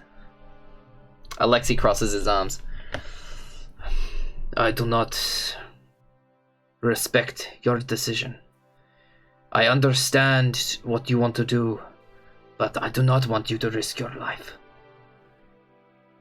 We can come to a compromise. I will head to Liu Pai and try to drum up support there. You and Yuri can head for the Republic. Do not engage until I return, okay? Sounds good. Thank you for that. He looks at you and nods. He gives you a very stern look, like he doesn't support what you're doing, but he understands. The prince looks at you both. Okay, let's go fight a war. And that's where we'll end tonight's episode. Woo! Oh my. Oh Burner my. coming in with the sick monologue persuasion. That was a really good speech. That was great. Nice. Unscripted. Nice. Sorry for throwing you in the deep end. Oh Burner. god. I was really unprepared for this. Well, though. Came in, backup story. Like, He came in with like 3 layers. That was nuts. yeah, I'm sorry I freaked you out. No. He gave me So we had a like the basic cover story of the blacksmith that went out the window so fast. Oh yeah. Oh, yeah. To be fair, I was a like, nat- yeah, I'd say Lucy. a natural I'll just 1 and then roll a with this. 4 on deception. Not a great start. Oh my god. Yeah, natural 1 versus a natural 20. Yeah. So, yeah, look, buddy, you did your best, all right. You were really no. cursed Lucy's, that entire time. Yeah, your dice rolls were not great, dude. Well, that's I played D&D on fun mode. Fun mode. So, we'll Well, pick. at least you have Lucy's protection, so. Well, Lucy's mark on you. Yeah. Protected by the L. Protected by the loss. Anyways, it's getting late. Thank you very much, everybody, for watching. It's that time of the night. Everybody, get ready of those emotes. It's time to hashtag plug yourself. There's a highlight to plug yourself. Okay. Holy shit. Let's start with Usubeni Yume. All right. Love today's episode. I'm really glad that Astrid did not die today. I'm glad I didn't And die. I also really enjoyed our scene, Pastel. And I'm hoping to continue that sometime. in the Oh. future. Oh yeah, that's just the beginning of that conversation. Oh my god. Jesus Christ. So excited. Mm. So I hope you guys can look forward to that. And I look forward to it as well. Amazing. Just to add on to that, there will be no and there won't be an episode of The Other Side this week because Yume is busy, but we should it should be the week after that, featuring Mr. WyndhamVossler. WyndhamVossler. WyndhamVossler. Speaking of, Windy, plug yourself. Yay! I'm WyndhamVossler. Definitely a real detective and occasionally a cowboy as well. Variety streamer. Just I like to have fun on my channel with cooking and gaming and whatnot. Amazing. Pastel. Pastel, you said it right this time. Whatever. Pastel. I'm PastelTheSnake on Twitch and Twitter. I'm a variety streamer. I do a lot of horror games and visual novels, dating sims. I do Gundam building on Wednesdays unless I'm on mini makers. So Radical. Astrid. Hi, I'm Astrid Arcana, and I stream here on Twitch. I do a bunch of video games, and I also do a lot of art. Sometimes I stream it, but mostly I post it at Astrid Arcana over on my Instagram and Twitter. And yeah, I had so much fun today, and I'm very, very glad I didn't die. Radical and the worst deceptive player probably in the world. Burner, plug yourself. Yeah. Also, Yeah. did you actually land a hit on anyone, or did you just miss every single hit you tried? I think you missed every single hit as well. Oh my God, I healed and protected. He's a people. He's a 6th level paladin, and he couldn't get a single hit in. There's a guest curse. Yes.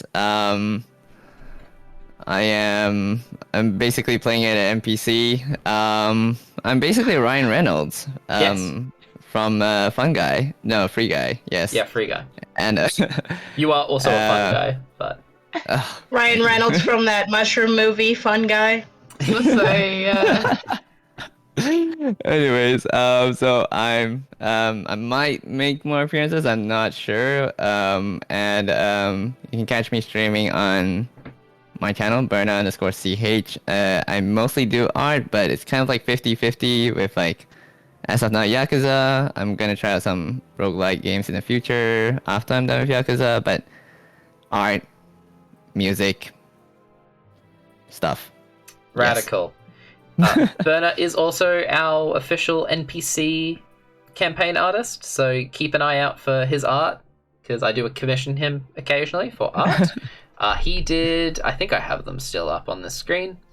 He did the art for Armesh and Xandros, as well as a couple of other characters who haven't had a ton of screen time yet. But he's amazing. Go watch his channel. He's awesome. I'm okay.